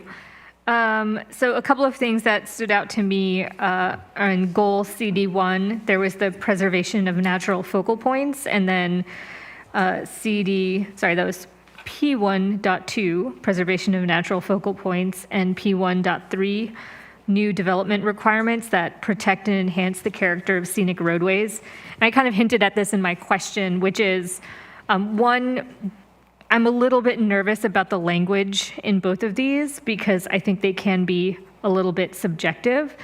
And a lot of what we do on Planning Commission is review multifamily housing projects. And so I've gotten pretty familiar with state laws around multifamily housing development at this point. And so, of course, the first thing I think of is, like, how do you write an objective design standard around preserving a view of a hill? Is that possible? Is that easy? can we achieve these policies in a way that does not open us up to liability when it comes to multifamily housing development? And then the second thing specifically about the scenic roadways and why I asked the question earlier is, if you look at that map, so I either drove or street viewed everything that was on the map that was a scenic roadway. And some of it was a little bit confusing to me about why it was considered a scenic roadway. So for example, Alameda de las Pulgas is like a 4-lane, semi-busy road. And part of it, from 26th to 42nd, has a street median with some very nice trees, which are great. But what exactly is it are we trying to preserve the view of? Is it the view of the trees in the median over half that street? Is it the view of the single-family homes that flank the street? Like, nothing about that drive really stood out to me as like, I'm going down Highway 1 and I see the beautiful ocean, you know what I mean? So I think looking at some of those streets on that map, the other one was 3rd Avenue. The portion of 3rd Avenue from 101 to Seal Point Park, I live near there. Not to be mean or anything, but there's like not a lot of beautiful things to look at on that section of that drive. It's like concrete walls and chain link fences. So I was a little confused about why that was on there. But of course, and once you get to Seal Point Park, and once you get to the part of 3rd that goes out over the water, that of course is very beautiful. So I think looking at those scenic roadways a little bit more carefully, but then also trying to figure out how can we write that desire for preservation of those views in a way that's not going to open us up to liability from an objective design standpoint. For CD-2 on the heritage trees and the replacement planting, I would love it if we could have some sort of policy or action around assisting folks who are low income with the replacement trees. So I had a heritage tree very similar to how Subcommittee Member Robbins mentioned. It was a very big cypress tree. It was very ugly. It had not been taken care of, so it was nothing to look at. And it had grown leaning over a sidewalk and into a fence. And so it was also very precarious. And I thought, for sure, this is going to fall down and hurt somebody on the sidewalk or in the street. So I was able to get a permit to have it removed, even though it was very large. But I had to pay $75 for the permit fee, $450 deposit, and then I had to replace it with a 24-inch box tree because it was the largest size of heritage tree. To buy and plant a 24-inch box tree was $450. So out of pocket, it was $1,000 to deal with the tree that was a safety issue. And so for folks who might be low income, who have unsafe trees, I think it would be great if we have some mechanism to either waive the deposit or to be able to give them a replacement tree that they can plant. I had similar comments about respecting human scale or respecting existing scale. And without diving too deep into that, I feel like there's a tension that we hear in public comment a lot, right? We often get asked in public comments about large developments to break up the mass, to have step backs. And what we end up with are these very overly articulated facades with these very, it feels like Lego pieces, right? That are all stacked on top of each other, because that's not a big, scary building if it's all broken up like that. But then at the same time, we hear feedback of these new buildings are all ugly. And it's because we're designing to the feedback of not wanting a very large, imposing building. But then when you hear people talk about how lovely Europe is, when you hear people talk about how lovely Paris is, they're talking about pre-war Haussmann architecture. Those are big buildings. They're 6 stories. They're a clean is not the right word. They're an even facade. There's no step backs. It's not the bigness that's the problem, it's the lack of human scale. When you look at a Haussmann-style building, there's little arched entryways in a very repeated, regular pattern. It feels very approachable, even though it's a large mass. And so I think that's the problem we should be solving for, is how do we make things feel approachable and warm and inviting and human? It's not about the building being big or broken up or stepped back. And another thing I had in here was about the historic building definitions. I'm sure we'll get into a discussion about this, but I think that if we want to protect our historic buildings, we should have them be on the register of historic buildings, right? So let's encourage people to go through the process of getting on the historic register. I'm assuming that's not an onerous process, so I would love to be educated about that if it is a problem. And then that'll give those buildings extra protection. And then open space and parks. Oh, there was something in here, I can't remember which policy it was, but it was about, here it is, CD6, which references livability and vitality of mixed use in commercial areas. I would love to think about how we can encourage making our neighborhoods more walkable and more livable. And I happened to be walking through Baywood a couple of weeks ago. I was walking down Barneson Avenue, and like Baywood is probably one of our more very classic single-family home neighborhoods, right? And I was surprised at the corner of Barneson and Adena Street was a tiny corner grocery store in a house, in a building that looked like a house, right? If you weren't paying close attention, you would think you were just walking by a house, but there happened to be a sign on it that said grocery. And I thought, what an amazing amenity for this neighborhood. These people can literally walk a block if they need a gallon of milk. They don't have to hop in their car and drive to the grocery store. So is there something we can do? I don't know if this is like through zoning or some sort of, however we can do it, to say, let's allow small scale commercial in our neighborhoods, right? Like roughly the size and shape of a home, but allow us to do corner groceries and allow us to do those sorts of things so that we can encourage more walkability and sustainability of commerce. And then this is kind of random, but somewhere in our parks and recreation, I think this might come in your funding for facilities. I would love to see us address public restrooms and to make public restrooms more, to have more of them and to have them more available. And I see two needs right now. One is, as the parent of young children, there's about a year in every child's life where the bathroom situation is really dicey around toilet training. And a lot of the parks near my neighborhood, the small neighborhood parks, Sunny Bay Park, Concar Park, don't have restroom facilities. And so I have experienced having some dicey moments with my kids at the park. And there was a period of time where we only went to Central Park because Central Park had a restroom. So is there something we could do to encourage the development of restroom facilities in our smaller parks? And then I also see this as a problem I've seen, posts on Nextdoor and stuff where people are concerned about our unhoused neighbors not having access to restroom facilities and it resulting in problems. So I would love to see us figure out some sort of solution to public restrooms. And those are all the specific things I had. Awesome, thank you. Heather, go for it. Okay, so I'm going to raise a couple of thoughts sort of in a different direction on the historic preservation.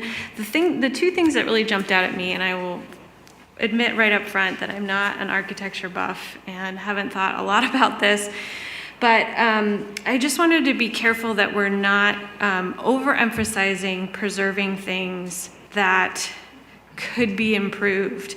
And I'm not necessarily talking about architecture, but I'm more talking about building materials and the systems. Like we've made a lot of progress in how we build buildings.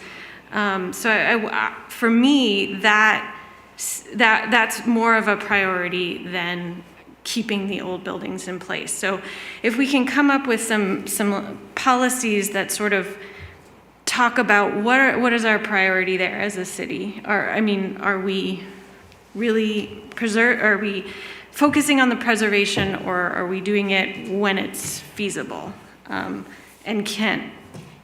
doesn't interfere with improving our built environment? And then the other one one of the ones that jumped out at me was the develop gateways that visually announce key entrances. And I'm not against this, I just don't know if that's the best place to spend our city money. Maybe we want to think about limiting that to one or two places I don't know, that was in the old general plan, and I'm not sure that ever went anywhere, so maybe I'm being alarmist in that, but I just want to raise that issue. Let's see. With El Camino, I think the street trees idea is very important. I think we really need to think about that corridor and getting buffers between the vehicle lanes and the buildings and the people walking. It's just not a pleasant place to shop or walk around.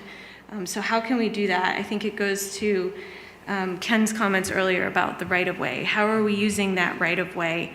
And can we make space to make it separate and make it more of a people place? I said this before, the encouraging open development, discouraging property line fencing, barriers, making things much more pedestrian friendly. This is all under, by the way, this is goal CD4, kind of in all these policies is where I made these notes. I really like the idea of focusing on making those privately owned public spaces more accessible, more visible, more known, since we are in a deficit of open space. Let's see.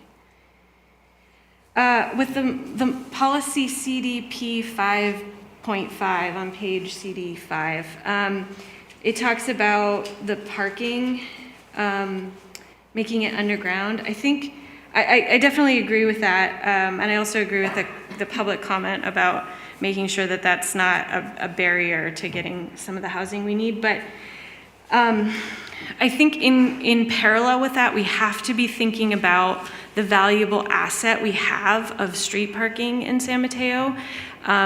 I can tell you, if we don't put the parking at street level, people are gonna try to find street parking, whether it's in their garage or not. So I think that has to be coupled with that. Like, we want the parking not at street level, or I personally want it not at street level, because you may build this beautiful building and then surround it with cars, and what are you getting? You're not getting that visual beauty that we're looking for. So I think we need a policy there too on how are we handling that so that parking just doesn't get moved to the street.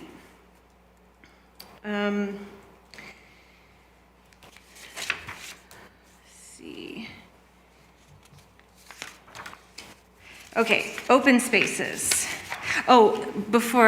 So last year the Parks and Rec Commission and Department did update the Heritage Tree Ordinance, so I'd encourage everybody to take a look, because I think some of the concerns that have been raised did get addressed. Maybe not all of them, but I think we did a pretty good job of updating it with some of these considerations. Okay. I mentioned the creeks. I think that's a really valuable public asset that we have. We have some waterways and they're all fenced off. And I think the concern is that people are gonna get in there and litter, but they're already doing that. I mean, you look at it, it's fenced in and there's a bunch of trash there. So I think we need to be thinking about that. Let me see if I can find the exact. So I'm looking at goal COS2, ensure current and future generations will enjoy the environmental, social, health, economic benefits derived from access of our urban forest parks and open spaces.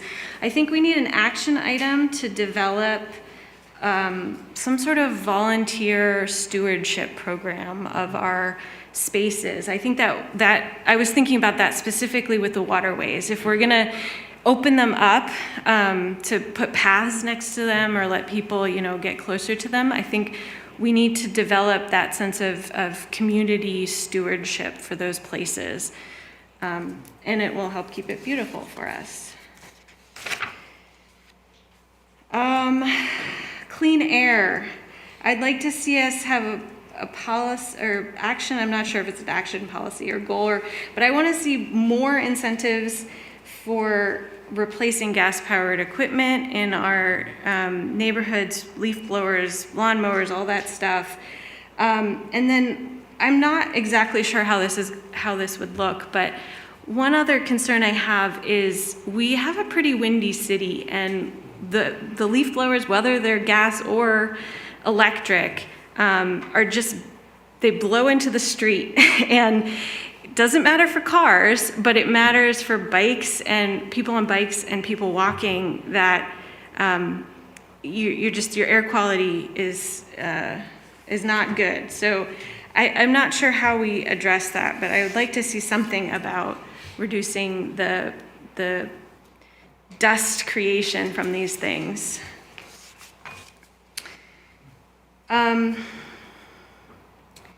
Policy COS P7.2, creating community. I think this touches on one of the things that Adam was saying about creating community spaces, and I'd like to see us think a bit about who they're for. And I think we end up with, I was trying to think of a better word than segregation, but that's what I'm going to go with, more age segregation. We have public spaces for children, the playgrounds, and we have public spaces for adults, which I think is the direction our pedestrian mall is going towards. And I would love to see us talk about how we can create some spaces that really integrate all ages of our community. I think we're going to benefit from that. And just in general, having more spaces for youth that are not like the youth that are kind of too old for playgrounds. Where are we creating spaces for them? I really want to see us establish licensed preschools. We have a action item about, was that an action item? Anyway, we really, really need licensed preschools. We need child care provided in our city. I'd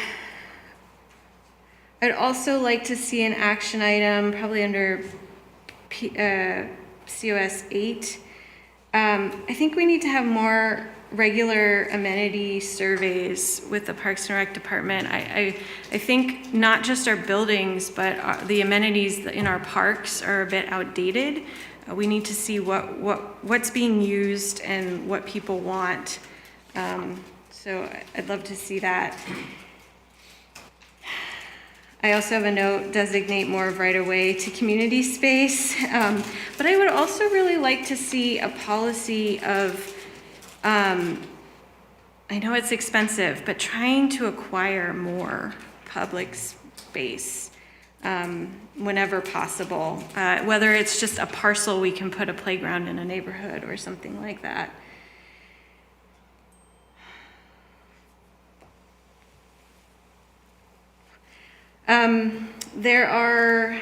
There's a shared use policy under COS 10, talks about encouraging schools to make their facilities available for the city, but I think that should be two ways. That should be a partnership. We should be encouraging the schools to use our open spaces as well.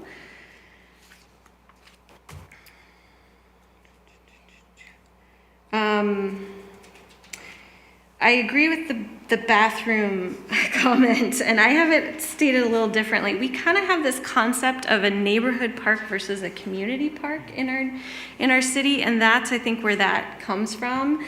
And I don't know that really should be a distinction anymore. So I think we should be looking at that a bit more, and getting those bathrooms in, maybe it's like a size of a park as opposed to, whether we think of this as a neighborhood park or not. And then also, I would like to see water bottle fillers and newer fountains at every single park for the same reason. Everybody, that's a health issue. We really need to have that at all the parks. Okay, I think that's it for me. Thank you, Heather. I'm going to sneak a couple in. I think I got most of my points in the first pass, but one thing in the San Mateo Heritage Alliance, and I appreciate their document, though it's difficult to tell what's different from what we already have. I'm a fan of, as an old lobbyist, you always send in marked copies. But the thing that jumps out at me that would be useful would be for us to adopt consider adopting incentives, which we don't have enough of. We focus on mandates, but we're talking about private property. It's really tough to do that, and you end up with equity issues big time.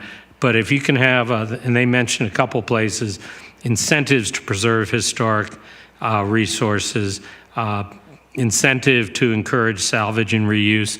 These are things where if you get a benefit, if you do it, that could be a real value. And then two items that I was looking to see, actually three. One is I'm on the leaf blower campaign on sustainability. I'm assuming that's more under noise, which is an element we're not talking about tonight, but maybe not. So I wanted to mention it. But building materials and electrification, something that we spend a lot of time at sustainability on. I didn't see that in here, and maybe I'm missing it. That should be somewhere, and I don't know what element it comes under, but the city should be, we are as a city encouraging, and it would seem the general plan should pick up on that.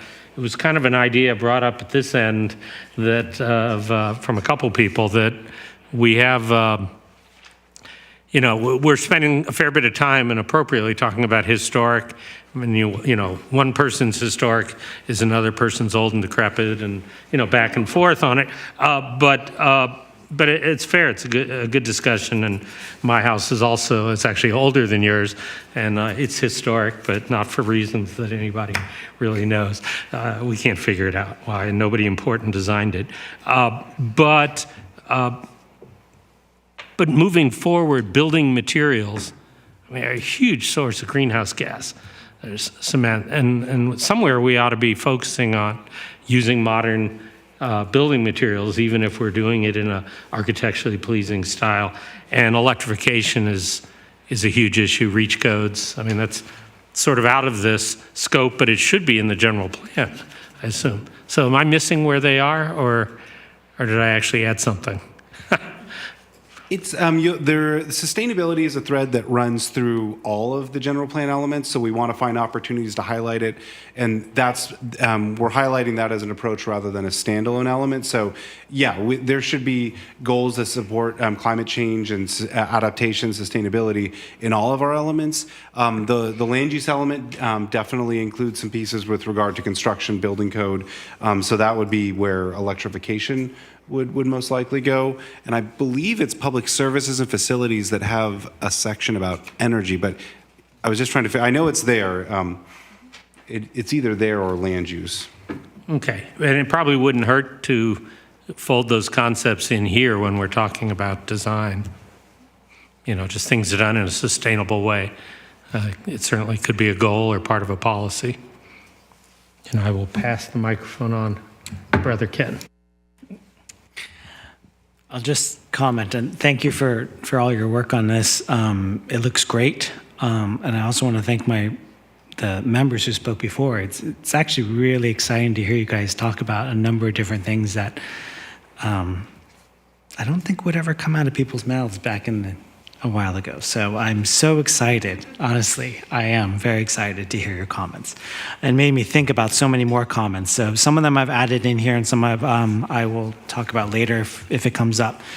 So I'm just going to fly through here, just from beginning to end, and I'm just going to rattle off all of my comments, and then we can go from there. So starting from the community design, one thing that I did want to pick up was the policy CDP 1.2, talking about the foothills. What was interesting to me, and I never really thought about preserving the foothills because I always thought about views towards the bay. But I kind of wonder what foothills, are we talking about foothills that are all natural, like Sugarloaf? Or are we talking about the foothills that now have buildings on them and homes? Because what kind of are we preserving, or what are we looking at? And when I think about it, almost all of our foothills are pretty much covered over with homes or buildings. And so I kind of question, what are we looking at in terms of landscaping and preservation? Sugarloaf is definitely one that we do need to preserve, and then views obviously maybe towards the other side to Crystal Springs Reservoir. but I kind of just wonder. You look at the Belmont Hills and our hills over here on 43rd and everything else, it's all houses. So I just kind of wonder about that. So I'm just going to go through. I think there should be another policy. So speaking about rights of way and public right of way and working with Caltrans. So under goal CD2, I thought about there should be some sort of goal or policy that talks about preserving, enhancing, and replacing the median street trees. When we talk about street character and who we are, El Camino is somewhat of our backbone. For those who don't remember, there were a number of street trees that were in the downtown along El Camino, but over the years they got hit and they got basically removed, and then there was never anything replaced. So if you go down, I think there's one lone street tree that's left between, 3rd and 4th or so? But there used to be street trees all up and down there, and so I would think about it. And I know that it's somewhat of a maintenance issue, because if you talk to Public Works, there's sort of a contract in terms of maintenance. But to be honest, I feel like there should be a policy about making sure that we have them in there. Additionally, when we look at the new right-of-way improvements that we did at 92 and El Camino, there was a $2 million landscaping line item in there for street trees, and we've never got them in. So if you ever look at under 92 along El Camino, there are all these tree wells, and there's a whole bunch supposed to be street trees there, but they've never been placed and put in. Also, the street trees that were down farther by Hillsdale that were put in during the street landscaping project, of course, during the drought, that water meter was shut off. And so it wasn't until recently that the meter was turned back on, and so they're being taken care of now. So I think about the street trees specifically on El Camino and how we kind of preserve them. So I feel like there should be a policy there and maybe some sort of action item. Let's see, going through, under city image. In the past, in the previous general plans, we talked about what made the city of San Mateo distinguished from any other city along the peninsula. In the past, we did have Bay Meadows, which there was only one other racetrack in the Bay Area. We had 2 different malls. We had the downtown. There was lots of things that made us different. Now I feel like we're sort of losing our identity in some ways. We're becoming way more just like everybody else. And so when we talk about city image here, I feel like there could be something else. In Public Works, there was conversations about citywide signage. And so when you look at the entries of other cities, I think Millbrae went through it just recently. If you go farther south, Belmont has a nice gateway entry. We have entryway signs throughout the city at different key points, but there's no sort of consistency in some ways. And we don't feel like there's no image in my mind. So some of that can be done through signage, but I wanted to make that comment as it related to the gateways under city image. Under CD-P4.7, when we talk about public open space design, one word that is missing there is functional. There's a lot of requirements in the zoning code that will actually say and call out what is required for the actual public open space.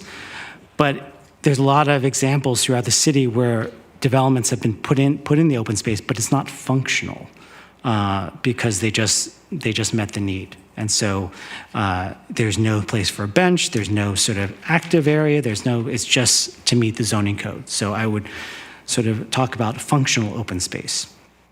Going down to the mixed use and commercial areas, I would just be looking at pedestrian-oriented design. I would look at the pedestrian master plan and take stuff from there. I think there should be maybe a policy when we talk about materials. I know it was mentioned before. In the design of buildings and when projects go through the Planning Commission, there should be some sort of comment about the high quality materials.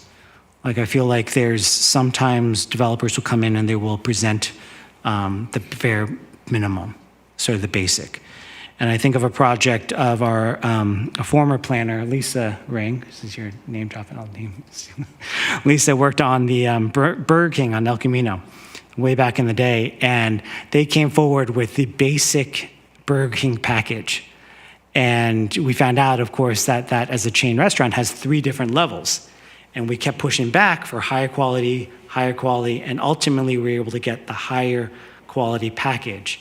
Otherwise, it would have looked really poorly, cheaply done. And so I feel like whether it's glass or whether it's other materials, brick, whatever it is, I feel like there should be some sort of comment about higher quality materials. I think a former council member and planning commissioner used to always hate stucco, and he'd make this comment about stucco all the time because such stucco is a very cheap facade material. I mean, it's fine and can be used, but I think that looking at high quality materials. Going into conservation, open space, and public space, let me just scan through my comments here. The green infrastructure, definitely in terms of low impact development, thinking about the public right away. I know there's a comment in here about the, the San Mateo Countywide Stormwater Pollution Prevention Program and the MPDES, which talks about stormwater treatment. I would definitely sort of highlight or beef up that in terms of the public right away. The city and CCAG is trying to improve stormwater treatment, and they have done that. If you look along 4th Avenue going towards the freeway, the curb extensions for the pedestrians, there's the bio-retention areas now that we have that really helps collect that first flush when you think about the rains that come in and all the oils that come off the streets. So I would highly emphasize and promote that. When we talk about the pre-construction investigation in terms of the historic properties in CEQA and COS A61, it's again, my comment is when we look at the implementation of these, it's the updating and modernization of our reports. Whether or not we need to update the Chavez or the 1989 report, how is that digitized? When you look at the cultural resources in North Central and the shell mounds, ooh, Rick is giving me a timer here. I'll talk faster. When we talk about the shell mounds under North Central, a lot of that stuff is all paperwork, and it's very hard to do. So when you think about a developer coming in and the planning department trying to, work on that, I feel like that stuff has to be sort of modernized. Under action item COS A7.1, coordination with education providers, I just found it funny that the school district that I represent in a different way is not mentioned, nor is the high school district. So just the College of San Mateo and the public library. So I would maybe add those other districts in there. Technology, innovation.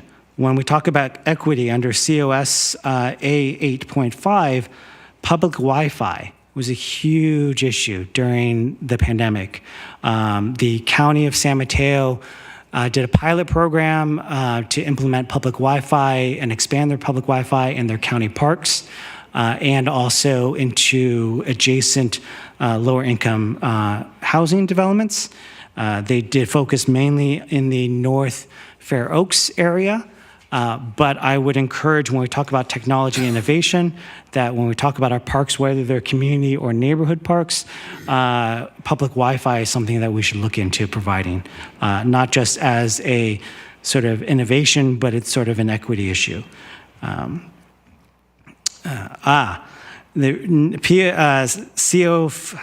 COS P9.6, rehabilitation or purchase of school sites.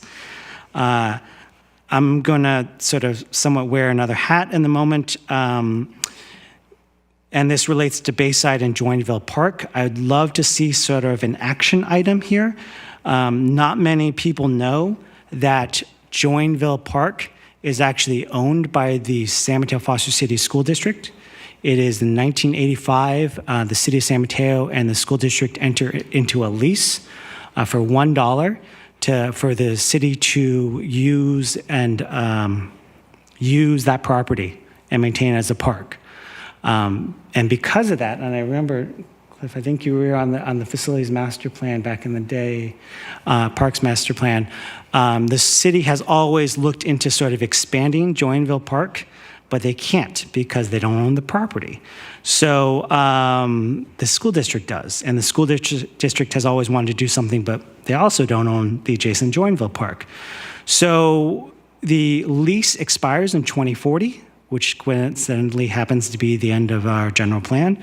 So I would love an action item in here that talks about Bayside and Joinville Park and coming up with some sort of utilization of it, whether it's joint city and school district or whether the city takes it over and it's a park long-term, something there, because otherwise each of the agencies are handicapped in terms of doing any future development there and fully utilizing the site. I will say the school district has often mentioned in behind the scenes that there's obviously a need for educated housing, and obviously that is a big piece of parcel, but that would be taken away part of a park. It's also a need for currently of bus parking. So I think that when the school district does look at its properties, this will be one of them, especially as the lease comes to end in 2040. And just speaking about that, it'd be great to have some sort of analysis in either the narrative or something in the general plan that talks about, as I mentioned before, about the public open space or public parks that are publicly owned and the public open space that is privately owned. As Rick had mentioned, we don't have any signage. I know that in San Francisco there is signage and plaques that talk about public open space. We now have public open space in Bay Meadows 1, Bay Meadows 2, Station Park Green, even the school district, which I just mentioned, is public open space, and it'd be great to sort of categorize that and identify that in the general plan. Okay, I'm almost done. Future bond, Cliff, you mentioned the facilities, and I know that the city is going through and putting something on the ballot this November for something, right? And I think that does talk about some facility upgrades, but I do think when you look at it and you compare our adjacent cities, whether it's Millbrae and their new community center, but unfortunately because of a fire, they're building a new one, or Burlingame. You're probably talking about the transfer tax. Yeah, transfer tax, yeah. It's going to be, it'd be nice. Yes. And I am endorsing, but it's not in the scope that's going to get us the facilities we need. No, absolutely not. And so then when you think about what the future needs and the future bond, especially when you look at our neighbors and their new community centers that are going up, you kind of feel like we're not doing what we should be doing. So I do feel like there maybe should be some sort of conversation in there or an action item that talks about future funding needs and maybe some sort of a facilities bond or something. My question, and these are my last two comments, my question regarding the other commissions, whether it's the Sustainability Infrastructure Commission or the Parks and Rec Commission, I know we have representatives here, but when we talk about the general plan and you think about all the actions in there, really you're looking sort of for buy-in. I mean, this is a plan that's going to last for the next 20 years. Is it a plan that's just going to sit on the shelf, or are we actually going to implement it? And so when you go through these, whether it's the conservation and public open space, or when you get into safety or noise, or whether it's sustainability, there's a lot of commissions that actually have some sort of say and some sort of oversight, and I feel like we're missing out on buy-in. And so I don't think that, without trying to add more to the schedule, I feel like if you don't actually go to those commissions that actually have the full details of the actual facilities or sustainability, talking about leaf blowing, I feel like you're missing a little bit of the input of sort of our experts in the city who are in charge of it. Lastly, when it comes to the San Mateo Heritage Alliance, I know we got this late today. I also would love a red line as a look, because I'm old school like that. But I also would love to know what this staff is considered about this, because and staff input relating to it. So, I mean, some of it looks great to me, and some of it looks very similar to what we have, but some of it is the actual language.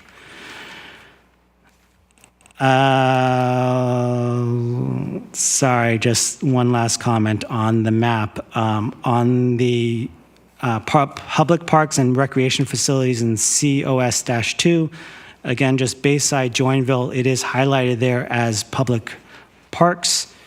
It's actually school district-owned property, so it'd be great, again, to sort of highlight that in some way, along with privately owned parks as well. Sorry, that's all my comments. No problem.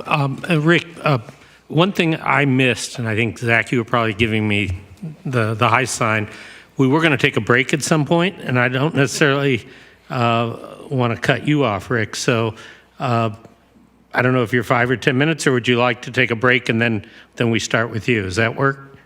Okay, I get the mayor nods his head. I think we probably need a break to get to a little bio break, and there might even be snacks, I hear. Yeah. So 5, 10 minutes, and then we come back. Is that okay? Sounds good. And yes, we do have some snacks if anyone's interested, right over here. That was the draw for me. Okay, thanks, everybody. We'll reconvene.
Okay. This is the presentation request. That's probably. Mary, are we good? Are we on? Or let me know when. We are. We're on. Okay, welcome back, everybody. Rick. Thank you, it's your Mr. turn. Chair. So I want to mostly just pick up on a lot of what I've been hearing talked about here tonight, and a lot of great discussion. I want to thank staff, actually, also. The material that I looked through was really very well done, and I want to thank you. I want to pick up, actually, right now, right where Ken left off, which was where he was talking about the park at the Joinville Park in Bayside School there, being marked as a public park. Then we have another thing, which is, I think I mentioned earlier, that we have some of the newer developments that include some publicly accessible private property, which is park-like property there. And one in particular I was thinking of when I looked at, okay, is at the Station Park Green site. I know that they're over 2 acres in the middle of that development. Yet if you look at it on the map right now that I'm looking at, it's not marked as park. Of course, I'm just looking at a map online, so that might not be accurate. But I guess my question is, I think we should have a policy to make sure that all of those kind of spaces are added and should be mapped and included, and to help direct people to the park spaces. I want to reiterate, I think we need more signage to direct people to these spaces. Also, I had a question. I don't know if these spaces are actually somehow deed restricted. But if they're not, I think we should make sure they are. We need to get them protected. Every bit of open space we can get here is direly important. So that said, I want to go back for a second to the discussion of historical preservation. And I just want to mention that it's kind of a charged subject right now, because there's been what I've heard some people refer to as like weaponization of preservation. And I would like to stay away from weaponization. I think preservation has its place. It's important to protect certain things that are important to a community. But we need to avoid more politically charged discussion that is maybe something that's being driven in an effort to avoid a new state law or something like that. I think we should try and avoid that and make sure that we're actually doing preservation for the right reasons. Okay, that should be the whole thrust of any kind of preservation work. That said, also, I happen to know that it's a double-edged sword. If you do have a place that's preserved or protected, and then you want to make changes, you want to modernize your kitchen or put in new infrastructure, and you need to do some demolition and to be able to put in your new electrical and plumbing and so forth, there are a lot of extra flaming hoops you have to jump through as a homeowner or as a building owner to be able to do those things. So it's not quite as simple as some people might think that's, oh, well, it's just preserved. But I want to say I agree with the idea that not every heritage tree is a sacred tree. Some of them are ready to go, and that's why when I see in development projects proposal to remove some heritage trees, I know that there's also mitigation for the loss of those trees. And I believe that that mitigation, though it might not equal the same carbon reduction value, right, that a large mature existing tree may have, in the end, those trees will soon, in a number of years, reach that level and actually probably exceed, because we do require even more trees to be put in as a result. So in the end, we're actually ending up with far more trees on that development than there would have been there. Also, yeah, that's covered. Sidewalks were mentioned. Along El Camino Real, I think, somebody mentioned, maybe Heather, you, about along El Camino Real, how you said this should be like a barrier. And the thing is, if you look at the modern, I think, planning information for our El Camino Real frontages, it does call for wider sidewalks And I think the sidewalks are at least 12 to 16 feet wide. That's what I remember from the Hillsdale Terrace project that was approved. So, and it also requires a planter area and different things. There's street trees and everything else. So, and that was another question. Thank you for bringing that up, though. So the plan is for every redevelopment going on there, right, that there will be wider, more pedestrian-friendly uses there. And also, those areas, one of the requests of that developer was when or if they ever build it, was that did they want to participate in the bike boulevard with some work there, or on improving El Camino and that intersection at 28th. And I think they chose to focus more on the bike boulevard.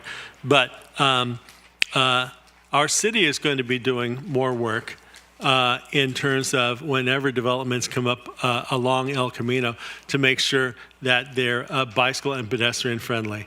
And so you'll see bulb outs, you will see possibly, I envision where we have 3 lanes, I think better bicycle infrastructure, and that'll provide more buffering also. And it will actually, if we get a road diet like I'm seeing some other cities doing along El Camino, then that'll even slow traffic more and make it safer and much more considerate for people who are trying to use that as a space to live rather than just, a space to rush from here to there, trying to, you can take your time, you can sit down. One of the things that was going to be in front of that building that I mentioned was some seating spaces along the front of, and, retail uses along the front of the building. And so it would be activated, it would be protected, and that's the vision that we already have in San Mateo right now for those kind of frontages along El Camino. Parking, I know the parking is a perennial concern with many people, and I've kind of evolved a lot on parking. I know it's an issue, I know it's critical, I know that right now in many places it seems like there's just never enough, but I also know that the world is changing, that I used to have 3 cars and now I have 1. And between me and my wife, we had 3 because the carpenter had to keep his truck.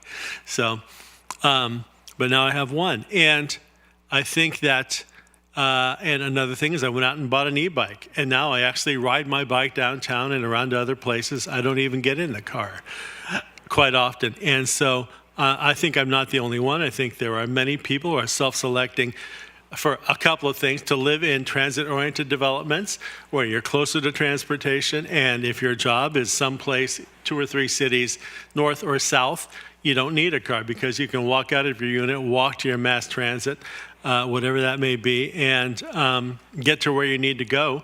And then you may need a last mile solution, but those are being created. Commute.org has got those things working in quite a few areas.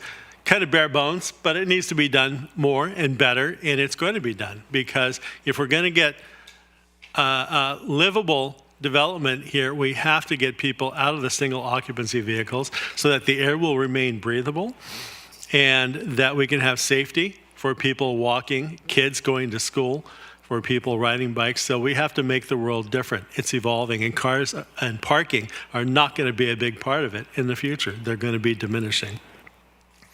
That's my thoughts anyway. And I hope everybody hears that, because I think that's really the direction that we're going in, and we need to think about how we can actually propel that evolution and make it happen, right? So there are ways that we can structure what we do that encourages those kind of changes when we're planning. You brought up, Cliff, Heather, it was you also with leaf blowers, or somebody, leaf blowers and blowing leaves into the street, which, by the way, is littering, and it's against the law. And the dust is really the big problem, okay? I mean, there's the noise, there's the nasty pollution. 1 hour, that leaf blower is worth about 8 hours of a modern car in terms of pollution. But there's also then the dust, which is full of pollen and all sorts of nasty things. It's really unhealthy, which is why I have always, when I'm involved in those discussions, said we really should just ban all leaf blowers, and then the gas-powered gardening equipment, because the noxious exhaust fumes that come from all those two-stroke engines that shouldn't even exist anymore, that are extremely heavily polluting, just needs to be done away with, because the world can't afford that anymore. And then, the El Camino 92, street trees, landscape, $2 million. That's still in the works. It's coming. But, like many other things, it just doesn't happen overnight. So, stucco, a very functional building material. Very functional, can be made to look good, and it provides great shear value on the walls, on the wall structures. It's really a great material. I not my, most aesthetically pleasing, kind of like looking at sheetrock here, but it has a function, and mixed with other materials, I think that, there's a place for it. It's historic. It's historic, so don't touch it. Yeah. And I think those were about it for my comments right now.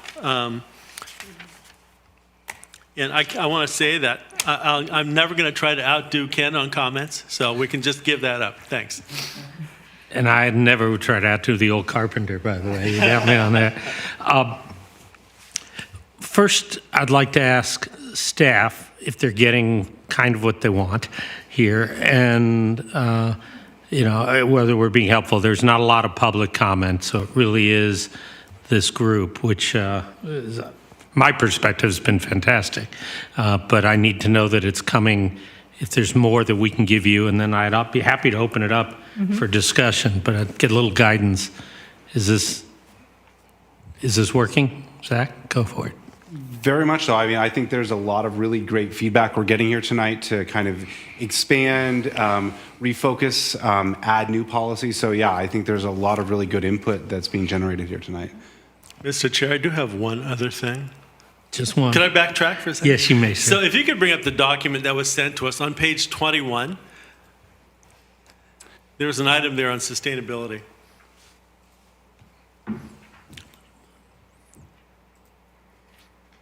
I wanted to see if maybe we could have a little discussion about the language there.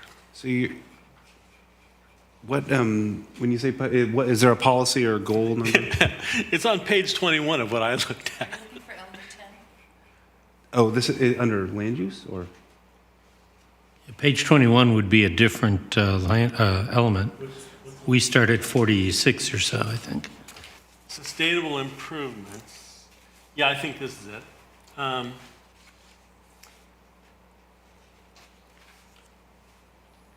Climate change sustainability goal LU10.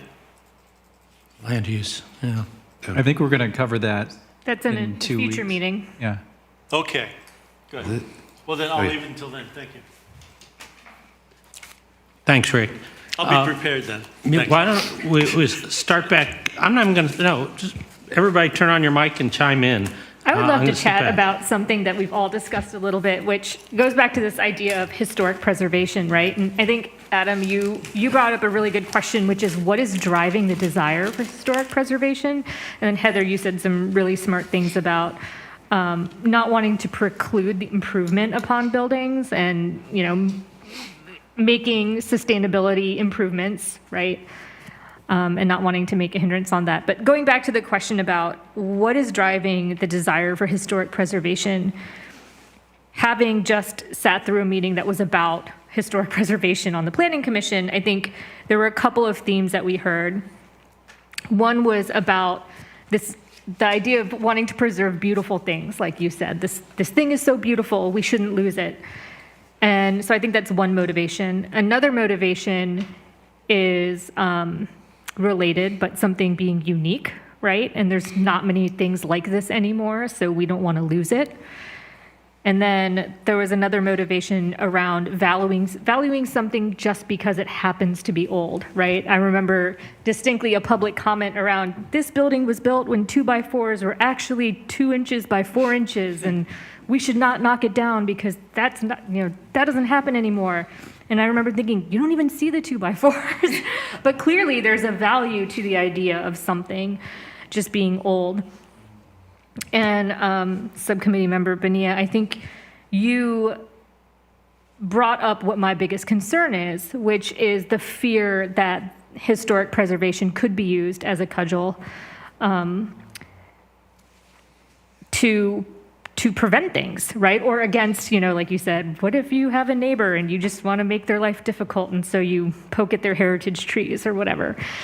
And I would hate to be, I think what made me a little bit nervous when you were talking about expanding from buildings to other types of things is I would be scared to get in a situation where a development project has been proposed, and just like CEQA now is being used as a cudgel to prevent bike lanes of all things, right? I would hate to be in a situation where a development has been proposed and someone uses this walkway that is crumbling and deteriorated is a 100-year-old walkway, and it should be historic, and we can't build anything here ever again because these pebble stones on this walkway are old and have value. So I've been thinking since you talked, do we try to align, is this even possible, on what we think are valuable criteria for historic preservation? Like, would we want to say something that is aesthetically beautiful should be preserved, or something that is unique should be preserved, or something that is old should be preserved? And how do we put, again, objective guidelines around that? Something with a unique defining quality. Right. Right. And I think that's also why I said I would prefer to restrict is not the right word, but as we define historic buildings, I said, why is it both on the register or eligible to be on the register? I think one of the reasons I was thinking limiting it to things that are already on the register is I feel like that would be a mechanism to ensure only valid things are being defined as historic. Like crumbling asphalt walkway that just happens to be 100 years old is probably not going to make it through like the state of California or the National Register of Criteria, right? So my interest is really that it's not used as a way to stop. And I spoke earlier about California and change forever since we've been here, which is a very short time, really. And a 100-year-old house is not an old house, but change and evolution, improvement, growth. Growth is an important thing. We need to be able to change because here we are in our what was once rural between a couple of cities, then it was suburban, right? And now we're urban. And how do we allow that change to happen and still preserve certain things that are important? How do we define that? How do we make sure it doesn't become a cudgel, as you say, right? Weaponization. So yeah, those are the things I think we should be careful with and try to make some clear definitions. I concur, and I'm feeling a touch ironic because I've always been a huge fan of historic preservation, and someday, if you ever go to Austin, Texas, go to 6th Street, where we did a lot of work back when I was involved with architecture in my undergrad days. But, one person's historic is not always everybody else's. Was it up in San Francisco where they, I think it was where it was like some funny sign, the Doggy Diner sign, and if you grew up with Doggy Diner, you want to preserve that. And somebody's forced to do it.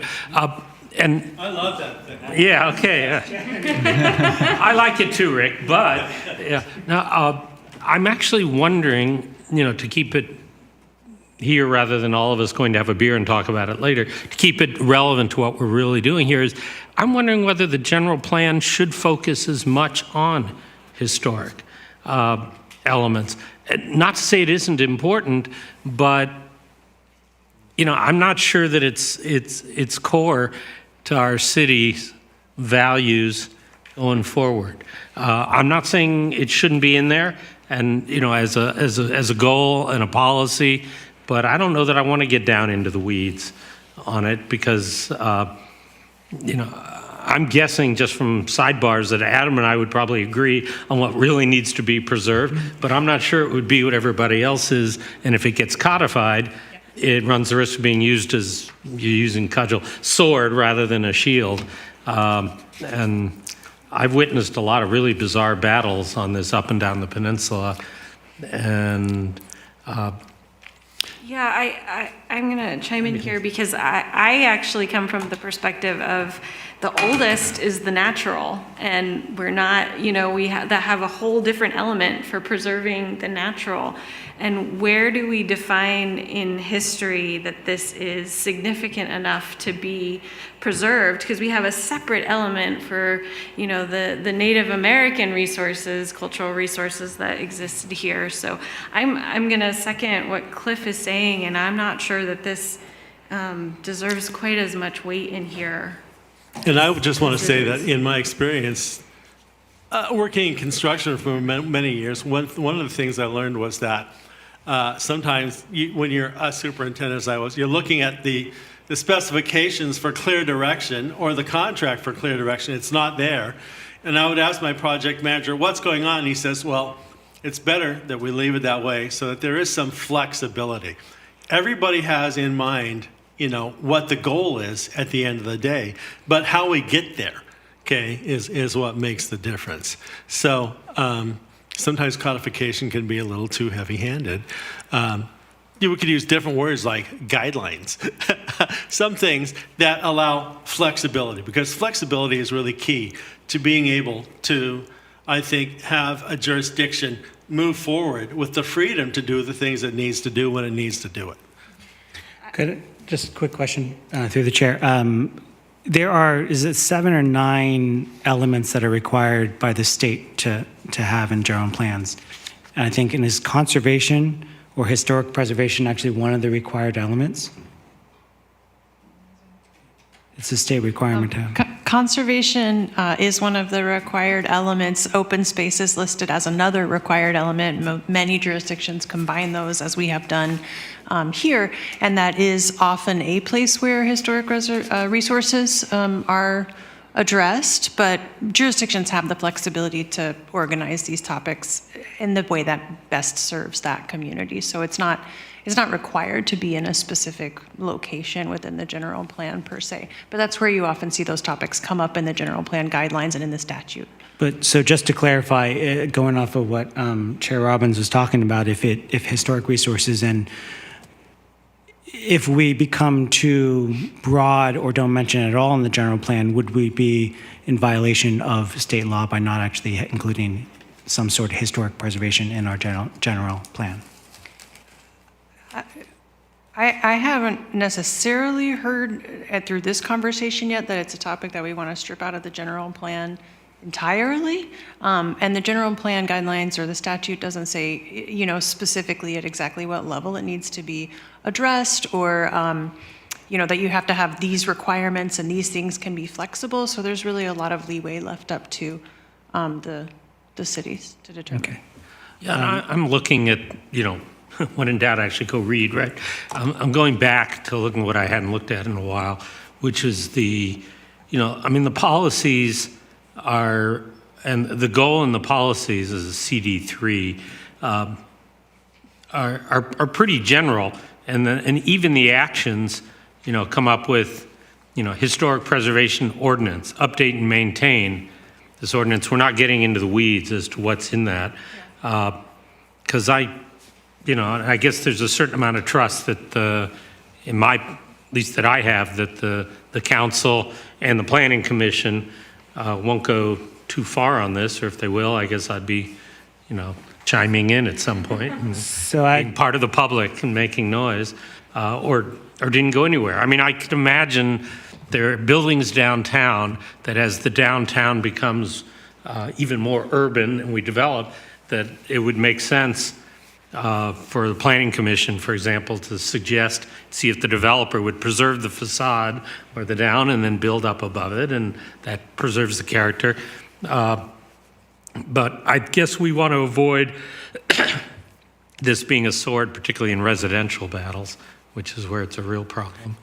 So my just comment is like, I'm fine with sort of keeping it general, and I think maybe we wouldn't want to get too detailed about what is actually historic or anything in the general plan, and rather refer or have an action item in there or a policy that says, not delegate, but create some sort of historic preservation committee or study or something that is more specific, and the general plan just relates to it. So that way it's not actually, the details are not here, but it's at the 10,000 foot level, which, maybe general plans. Which my read, even of the actions, is that we are. Yeah. That I think the actions are themselves pretty flexible. Yeah. Thank you, staff, who wrote those. I think, y'all can disagree, but I think, or agree, I think there's enough to have this discussion of detail later on, but I actually think we're probably good in the general plan. Yeah, I agree. Actually, when I read that section, I thought it was written at the right level. There was the open question about limiting it to buildings in the policies. The goal doesn't limit it. It says structures, assets, and districts. But I know. Yeah, I'm just, I think about, say, the Japanese garden or something like that. Those sorts of things that we want to make sure don't get lost in the cracks.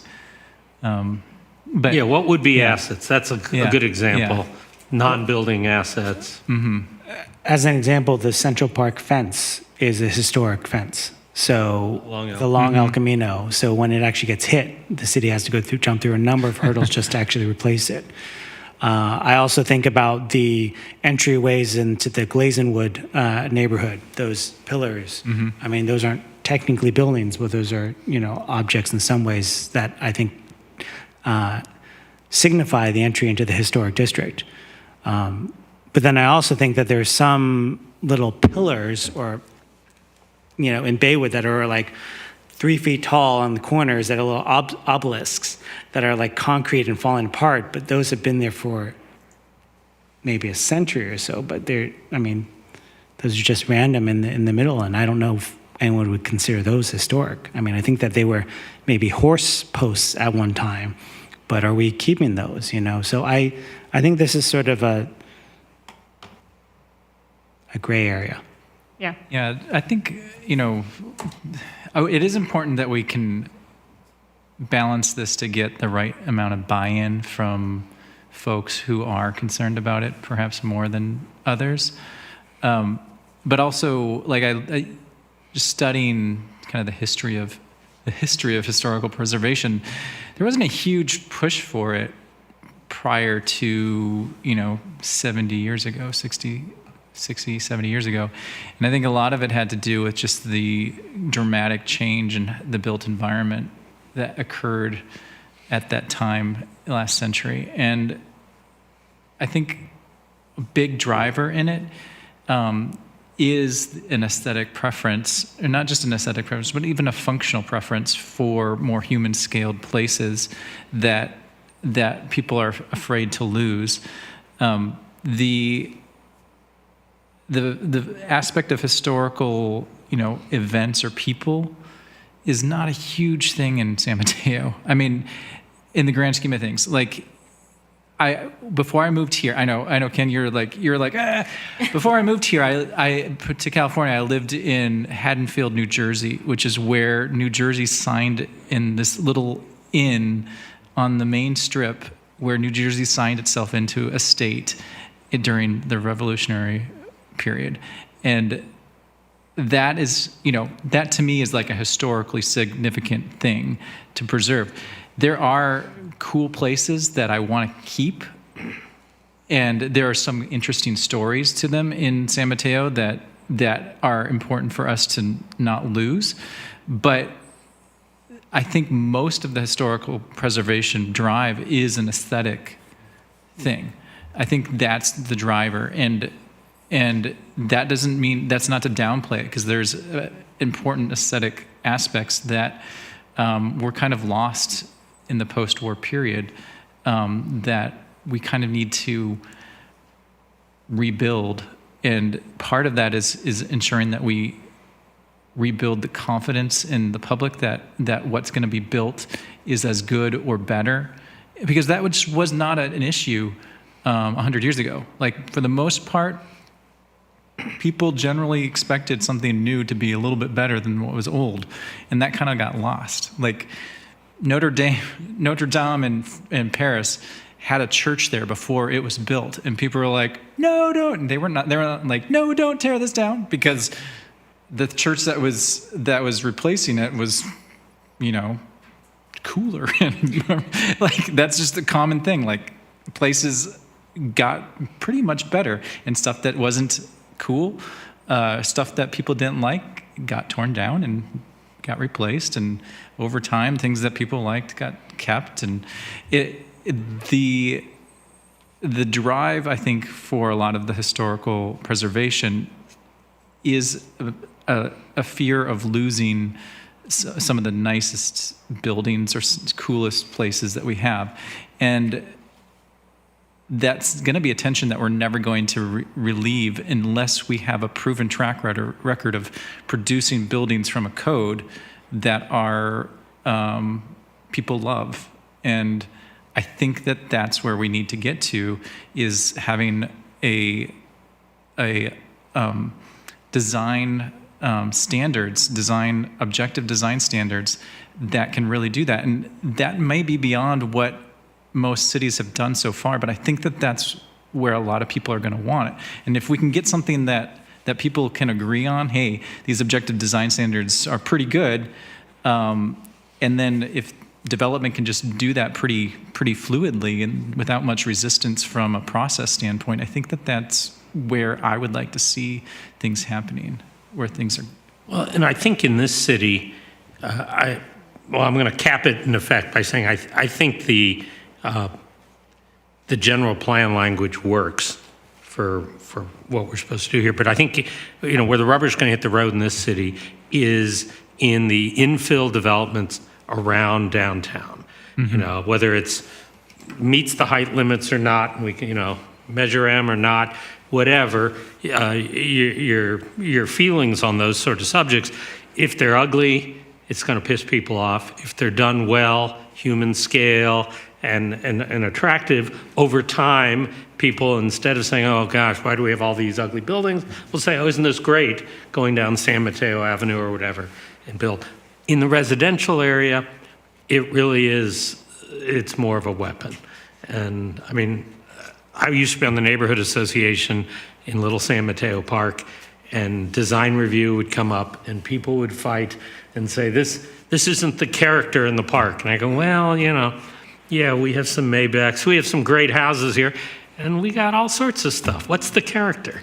And you don't want that ugly thing next to your house, but then you don't want the neighbor telling you can't do what you want to do with your house. So there's always going to be that tension.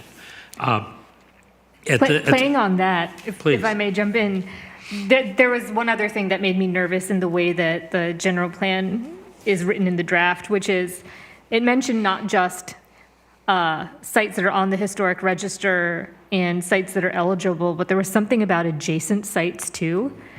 And I got a little nervous about that because it feels like that could be the start of sort of a domino or a chain reaction of, this is a historic, these things around it can't be then changed.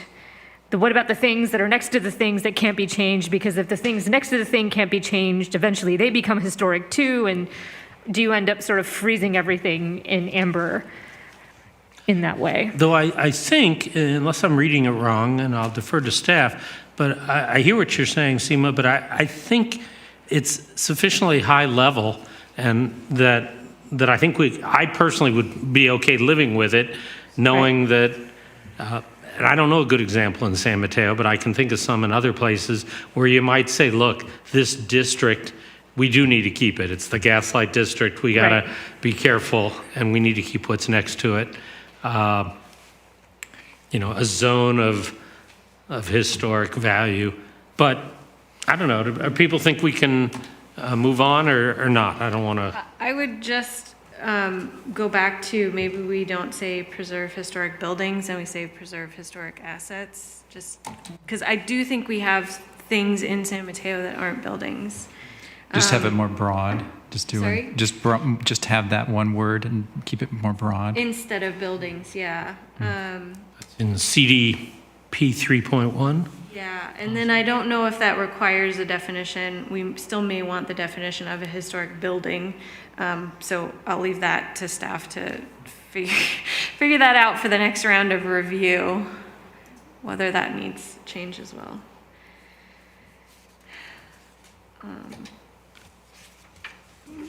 I'll just comment. I like that suggestion. And then just going off of what Seema talked about in terms of the adjacent, I kind of do worry about the sort of overreaching a little bit to other properties.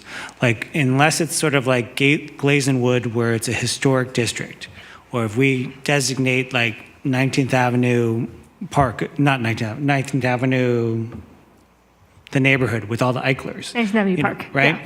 Yeah. If we designate those as historic areas, then it's like everybody in there. Yeah. But I do worry that if, let's just say you have a house that, let's say, maybe is in the Baywood area, that, you know, there's actually a few that went on sale just recently that were really historic properties that looked great. And then the next door neighbor wants to add on a second story or so, and then the neighbor fights it because, oh, you're going to ruin the historic nature of this house. I would worry about that sort of. But I guess what I'm saying is that my read anyway is that nothing in the general plan gets down to that level. I mean, we're leaving it for the next city council at some point down the line if somebody wants to bring it up and say, hey, we need to amend our historic preservation ordinance to do X and Y, which would be consistent with the broad plan, but would also, you know, raise a lot of hackles. I hear what you're saying, but during planning approvals, there is a consistency to the general plan. And so when planning goes forward with the planned application, there is a consistency phrase there. And so if you're at a consistency, and some neighbor would come up and say, well, actually, it says per policy X, Y, and Z that it's the adjacent property or it's the adjacent issue, I could see that there could be a problem there, but. That definitely happens, by the way. People cite the general plan all the time. But let me jump in here. The actual place it says adjacent is in the action item CDA 3.4. That's the only place I see it. It says create objective design standards for development within historic districts or adjacent to historic structures. So it's not that the adjacent structure is being defined as a historic. It's an action building. item versus a policy. It's an action item to develop design standards for those adjacent areas. Zach, that was the point I wanted to interject with, was it's more setting standards for how you develop context-sensitive designs when you have a historic structure. Because there are environmental CEQA standards for how you treat historic resources. And so there are certain obligations that we want to make sure that don't result in an environmental impact to a historic resource. That makes sense. Yep. What's another subject that we can talk about? Well, one final follow-up comment. This is just down to the policies of goal C-5, and it's in the residential. It's just talking about, it's on, I think, page 44, if you're in the document. It's policy CD-P5.1, building mass and scale. I think that I'm again, just to follow up, I'm all for having objective design standards that can control kind of what happens around there. But the building mass and scale, I think we need to ensure that what compatibility means is not just maintaining existing status quo if we need to grow. Because if we're growing, we can't also keep things the same scale throughout the entire city. And so in places where growth is allowed, we need to be able to find something that's compatible that is perhaps a different scale. And maybe the scale means architectural detail, maybe like, I just think that this needs to get a little bit fleshed out as far as what do these words mean, so that Adam, we're not. forgive me painting- just a second. I'm not sure I'm following which policy you're looking at. so CD dash CD-5. So it's maintain and enhance the CD existing dash 5, not P. C It's on the bottom Charlie of page Delta 41. dash 5. Yeah, here we And go. then the first policy under the goal. Yeah, yeah, 5.1. Okay. So P 5.4. yeah. 44. Okay. Yeah, I completely agree with what you're saying. Like, I think you mentioned this before, Cliff, about Thank you. Sorry. ground plane, right? Making sure that ground plane is accessible, making sure it's warm and inviting. You could think of scale in a way where the ground plane still has the same type of feel and the same type of use and the same type of permeability as the adjacent property, but then above the ground plane, the scale can increase. So I think, I agree with you. I think this needs to be fleshed out into what compatibility means and what scale means. Yeah, because I think of this as like, okay, maintaining the mass and scale. Like if you were doing a greenfield development and you had empty parcel and you were trying to accommodate growth, that's not a big problem. But if we're doing infill development and we have to increase the size of buildings, it's hard to do that and maintain the mass and scale of the existing fabric. And so this... I'm not reading it that way. Okay. I'm actually So reading we're it- already actually, Yeah. if you look at the block on between 3rd and 4th, the Windy Hill project that was just finished, where the restaurants, the Japanese restaurant, the Vietnamese, they all stayed. But the rest of the building got built up. And the new building doesn't step down or anything, it doesn't respect that scale. The new buildings are at the scale that's currently allowed, right? So I think that when you change the zoning and so forth to allow change, then you're allowing change. And so, I don't know, am I correct on that? I guess I'm sort of reading what you are. I'm thinking, let's imagine a development along El Camino that actually backs up to San Mateo Park or Baywood or a residential area. It would be, and if it's otherwise zoned, as some of them are, and we've talked about this, being a new residential development, but to be compatible with the neighborhood. So you wouldn't put a 10-story glass building with a cement back right up against those houses. You might step it down. You might do architectural steps to make it look like it fit. But I see your point in that it can't be, it's not perfect.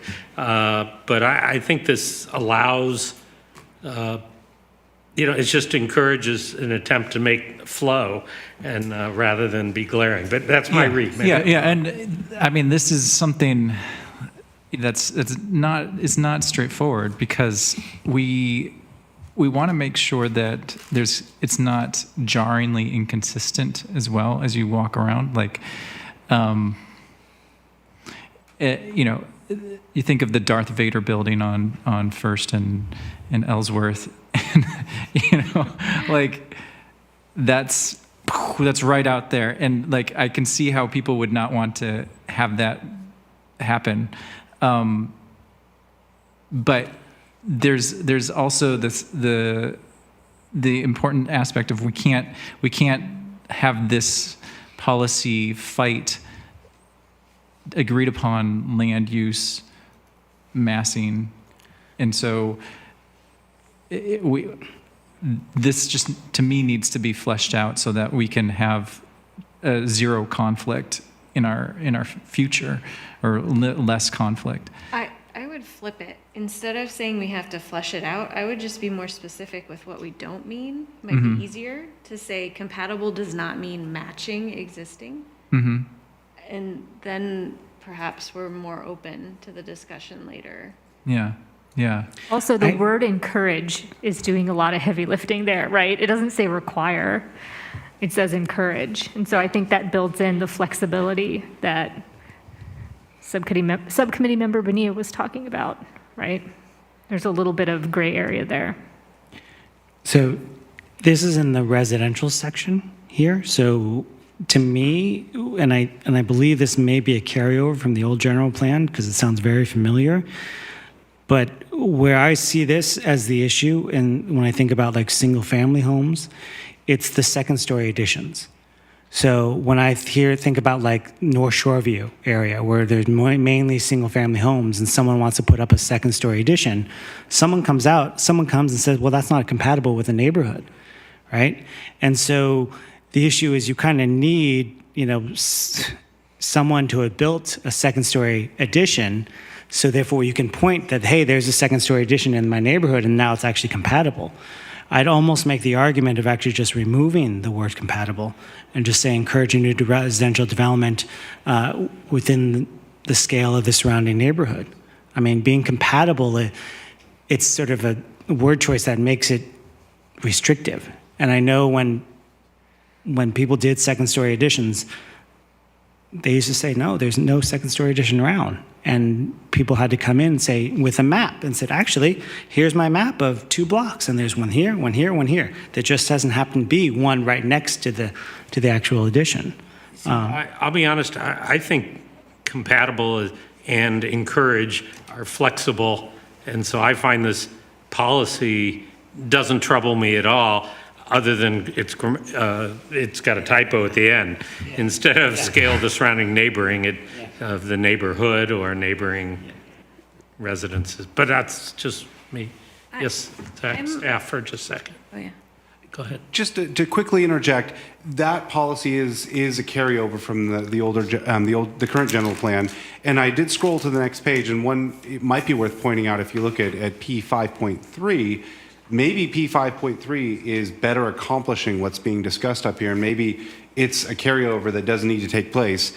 The other thing worth noting is we're in the process of developing objective design standards for multifamily and mixed use, and single family will really be the next phase of that to move from our design guidelines for single family to objective single family standards. And so between those efforts and this, maybe that adequately addresses, and P5.1 really isn't necessary anymore. So 5.1 could go away if people feel comfortable with 5.3. Yeah, I'm not so comfortable with that. Yeah, I just don't want there to be conflict. Are you comfortable with that? Yeah. No, you're not. No, I'm not comfortable with CDP 5.3. Oh. Because it has that word, character in there. Yes. But I think we've already talked about we need to do like a search and find for character and do some massaging. Anyway. Or, we can also define it. Like, what does that mean? Or we find an alternative, more useful term. That won't be settled today. Yeah. I agree with all that. I could get rid of 5.1, live with 5.3, though we got to come up with something better in character. Yeah. Concur. What do you? Same in 4 as well. Can I switch topics for us real quick? Get my vote, yes. You were both talking about funding for community facilities, and I want to talk about how we might include bike and pedestrian infrastructure in the idea of community facilities, because funding for, we have this amazing bike and pedestrian master plan, and 3% of it is implemented because we just don't have the funding. So how can we put some policies or action items around finding a source of funding? This was last night's entertainment for me, the commission. Yes. Okay. Yeah. Deja vu all over again. I don't have a brilliant answer on that one, but the one thing that staff is doing a much better job, be curious if Rick agrees, is from what I'm hearing and asking is leveraging off the street improvements, because there's, the populace is always pushing to get potholes filled, streets fixed, and the staff's doing a better job of saying, well, if we're going to do that, now's the time to put the class 4, bike in. But there isn't a lot of money. There isn't a lot of money. I realize that it all comes down to the source problem of the funding, but could there be a goal or could there be a policy around, if you're going to repave a street for whatever reason, then when you do that, you have to implement the bike and pedestrian master plan for that street? I think that should be done. Right. Yeah. That would be a missed opportunity. In fact, we also have, I think, was at least our policy under the last city manager, that when street resurfacing had to be done, that we take a look at the utilities that are in the street, and any utilities that need work need to get the work done then. If the sewer mains have issues and need work. I just got that letter. Yeah. No, both those points are good. Is there somewhere in the general plan where we could actually direct some language about that? The circulation element would definitely be the place for this type of language. Oh, perfect. So hold that thought. Hold the thought. Okay. Well, I do want to just But it is throw in good there though. one thing, that we do need some sort of action item for funding, because that is the limitation there, right? We don't always have the same sources of funding. Yeah. I agree wholeheartedly with the policy that we should be implementing that stuff every time we touch a street. But we need to do a little more thought on that. Yeah, right now we're doing what other cities are doing, which is seeking grants. So over the last 2 days, I spent about 15 hours going through 29 grant applications for maximum $5 million grants for cities all throughout the county for bike and pedestrian improvements. So it can be done, but $5 million here or $1 million there. Yeah. And we applied for $5 million for our Peninsula 101 interchange project, which is actually about a $130 million project. So it's, a drop in the bucket. But the money is available out there. This one was called One Bay Area grant. One Bay Area Grant 3. So it's a third cycle of it. Every couple of years, they do another round. So, but yeah, grants are good ways to find money to do these things in sections. You have to be prepared, though, right? Cities have to have their engineering done. You have to have your plans ready to submit so that you can get the money. So, And that's where staff has done, from what I can tell from the Sustainability Commission side, has done a pretty darn good job. Yeah. They seem on top of it, trying to get funding lined up so that when the street improvement is done, the bike improvement, pedestrian can be done at the same time. It's not easy. But the discussion of funding is fraught, because you see what we're doing right now with the real property transfer tax, trying to get with a $10 million sale threshold, trying to get maybe $5 million on a good real estate year, right? And maybe $100,000 on a bad real estate year, right? So, this is not dependable money. So I want to change the flow, but change a little bit. Let me see which one I'm actually talking about. I have it noted in the city image, CD4, but I would love to see a policy or action item to create some more community benefit districts. So some of the things that we're talking about, some of these, pedestrian tangent, by the way, we should probably talk more like people-oriented design, not pedestrian. That's not a very warm word. Sorry, that was a tangent. But these community benefit districts to, be creative with our public resources, parking fees, that sort of thing, to do some of this work that we need to do to make these much more people-friendly areas. There was kind of 3 or 2 things in there, so anyone can pick up any part of that. I'll just say the Old Grand Boulevard's initiative's tagline was people-friendly places. Yeah. And I agree, when we talk about human scale and everything else, that's what people should care about, people-friendly places. Which I think includes people riding bikes. Absolutely, it does. They're not cars. No, it's still people. Just to talk about funding and then also the implementation, I know that the Public Works Department does do and try to do a good job of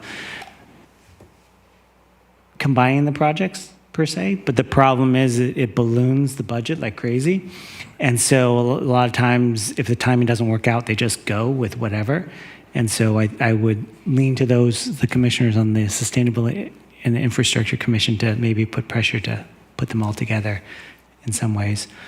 It's even worse. I live on a street that is Burlingame's across the street, and the cities never coordinate. Yes. So everything's being torn up, and then the other side gets torn up. But There's a whole story to that too. Yeah. If I could only complain to the mayor, I would. You can. The other thing is I was going to mention is there was some conversation a long time ago when we talked about the pedestrian and bicycle master plans and the infrastructure and the quality of our park and rec facilities, sort of casually putting together some sort of bond that was something like the quality of life or something, life, and, have some money designated towards new community parks or infrastructure and then something else. But the reality is, unless, the money that Rick is talking about, the $5 million, it's not a lot of money in some ways. And it's not extra money. No, it's not. You have to actually match it. You have to do a whole bunch of different things. There's a lot of hurdles you have to go through. Yeah, we need to have a match. Unless you kind of fundamentally change how the city is budgeting and their priorities, it's a hard thing to do. Well, if I could, I'll say take us in another direction, but it's really something that we did raise before. But, a lot of what we're talking about, a lot what's in the general plan sort of impacts day to day. But on the park and rec side, as much as we'd like to find new green fields, if you will, open space, they don't exist. They're very few and far between. What does exist is a real need for facilities. And I'm just going to be a little bit of a broken record because we've had a plan kicking around for a while.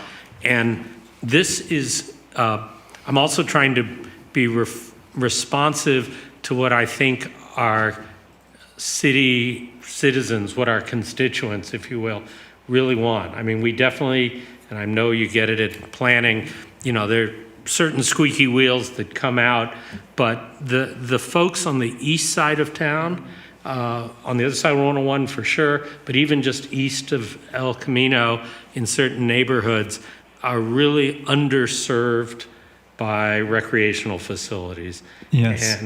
And they need to be redone, and it's big ticket items, and I would like to see that emphasized more in the general plan.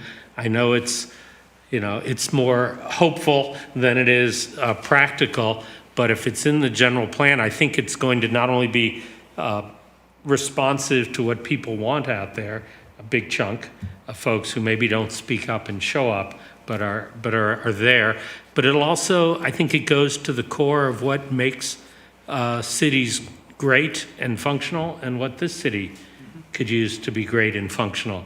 We all want roads that work. We all want, Lord knows, better biking. It's hard to impose that on an existing city, but we're doing it. We're working the best. And we go on and on and on. And we need more housing for sure. But our existing populace, including the folks that are struggling for housing and the lower income, also need to have places to go, whether it's fields to play soccer, pools to swim in, daycare, which people have raised, and we have facilities that are outdated, can't be used for daycare, or but are only limited because they can't get fully licensed. To me, that I know it's a hot button for me, so I'm just going to raise it again, and people can. No, I definitely agree with that. I think we need something really strong in the general plan for that. There is a facilities master plan that's been kicking around in the Parks and Rec department. So that process is going on, but I think we need it supported here. We're gonna need the funding for it, as we've mentioned before. I think we're gonna need a bond for it. There's no way to pay for all of that in the way that the Parks and Rec is funded right now. But with all that said, I am a big supporter of newer facilities, but I also want to just be careful that we're not building we have a largely built environment, not just our city, but in the neighboring cities, and that we should be looking in the surrounding area for some of these facilities too. I'm not saying this very clearly, but I don't want to use some of our very precious open space for facilities that are duplications of something that's close by. Yeah, is there a universe? Burlingame has this gorgeous, brand new, community center? Is there a universe where there's some sort of partnership with them where we can, have our residents use the community center in Burlingame for certain things? I don't know.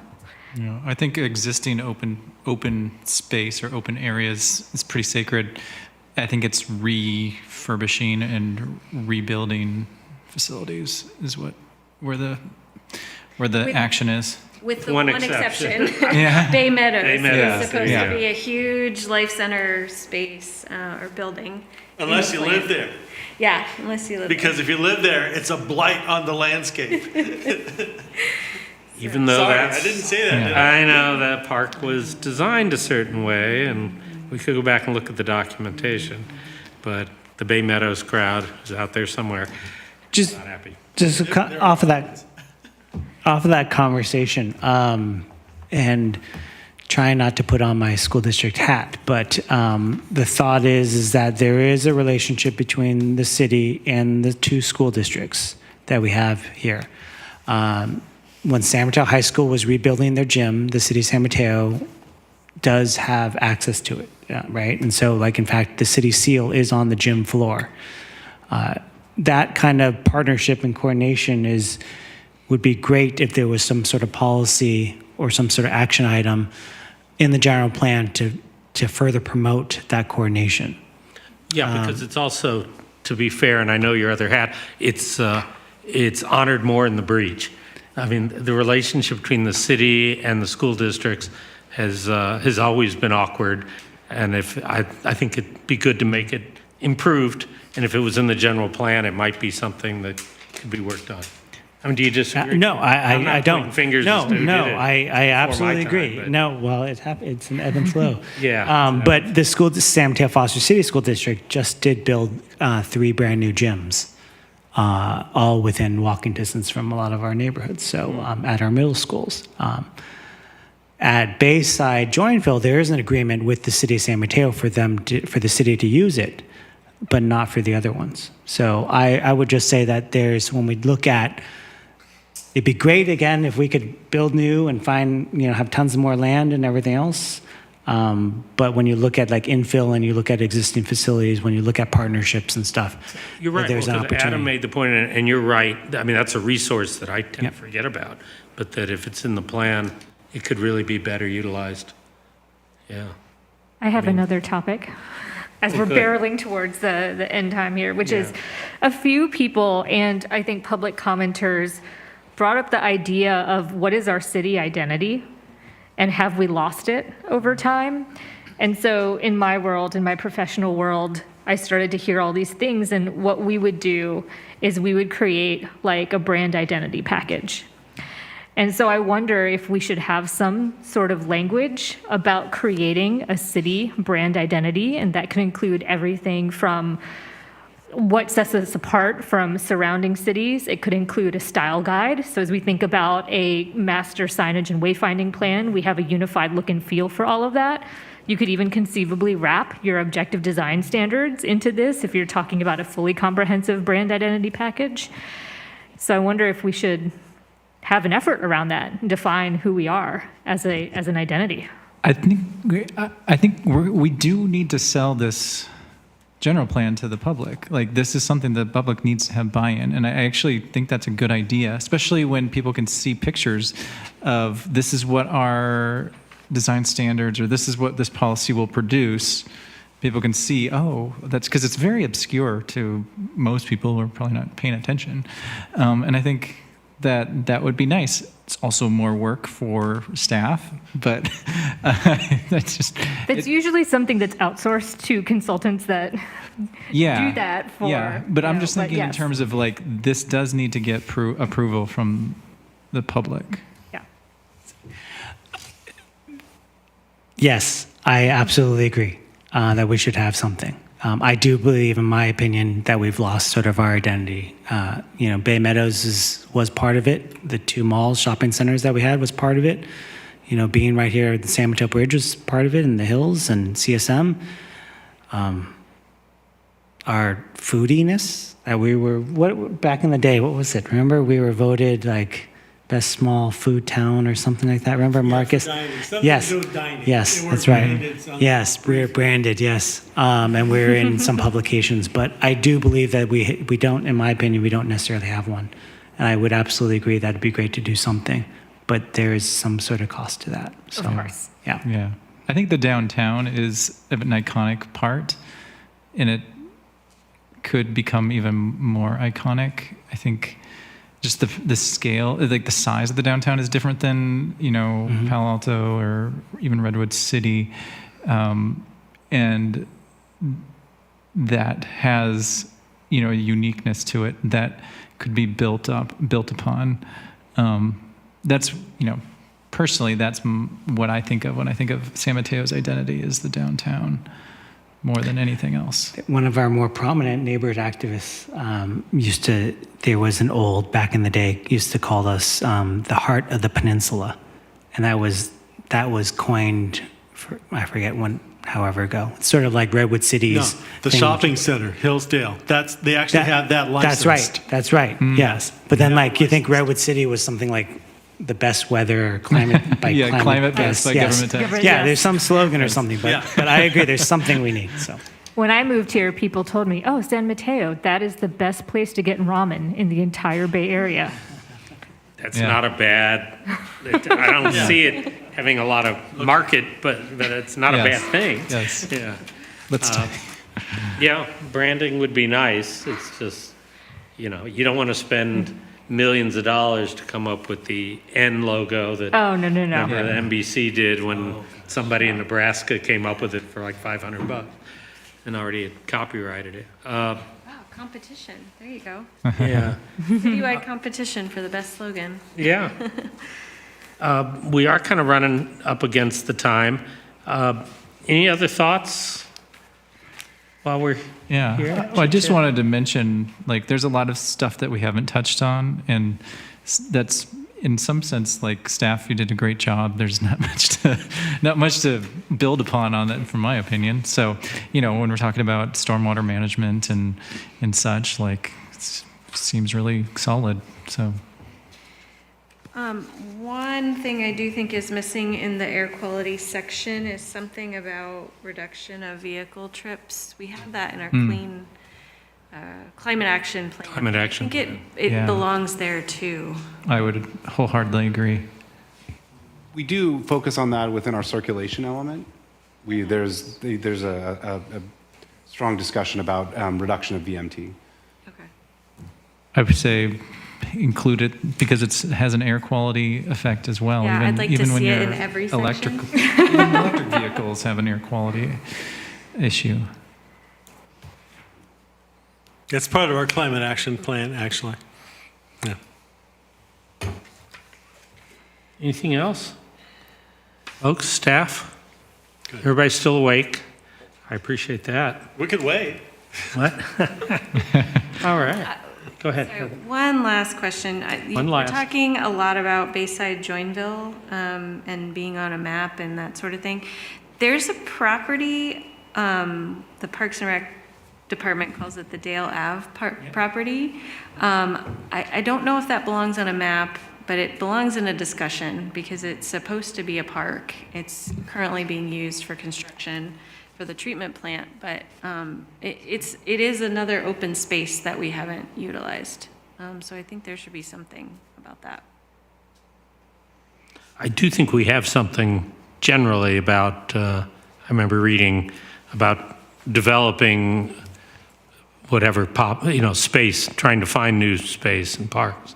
It's that a list will be created and maintained of all publicly owned space. Is that it? Yeah. Yeah. Is that, there are little bits and pieces and things may come up and, yeah. Okay. I want to thank everybody. It was great. It was good. Yeah. I think. Thank you. Yes, sir. Right before we adjourn, just to kind of wrap up, I did want to throw up on the screen what our next steps upcoming give the committee and our viewers what's coming up next. So next Thursday, we'll be back at it, talking about public services and facilities, safety and noise. And then on August 30th, we'll be coming back and discussing land use and circulation. So we'll get a lot of time to kind of delve in and probably see more of those intersections of some of the topics were highlighted tonight. Also, we are working on our variety of community engagement activities, focusing more on September when school's back in session and folks are more available. But we are looking at pop-ups and having a presence at other community events toward the end of August as well. So check the website for our current listing. Also then moving into September, we'll be moving to the Planning Commission and then to the City Council in October. So a lot more to come in the coming months, and that's what's next on the GPU agenda. Thanks particularly to staff. You all did great work. And thanks to subcommittee members. And I think the minutes should reflect that Eric will have to bring snacks next time since he wasn't here. We're adjourned. Thank you. Thank you.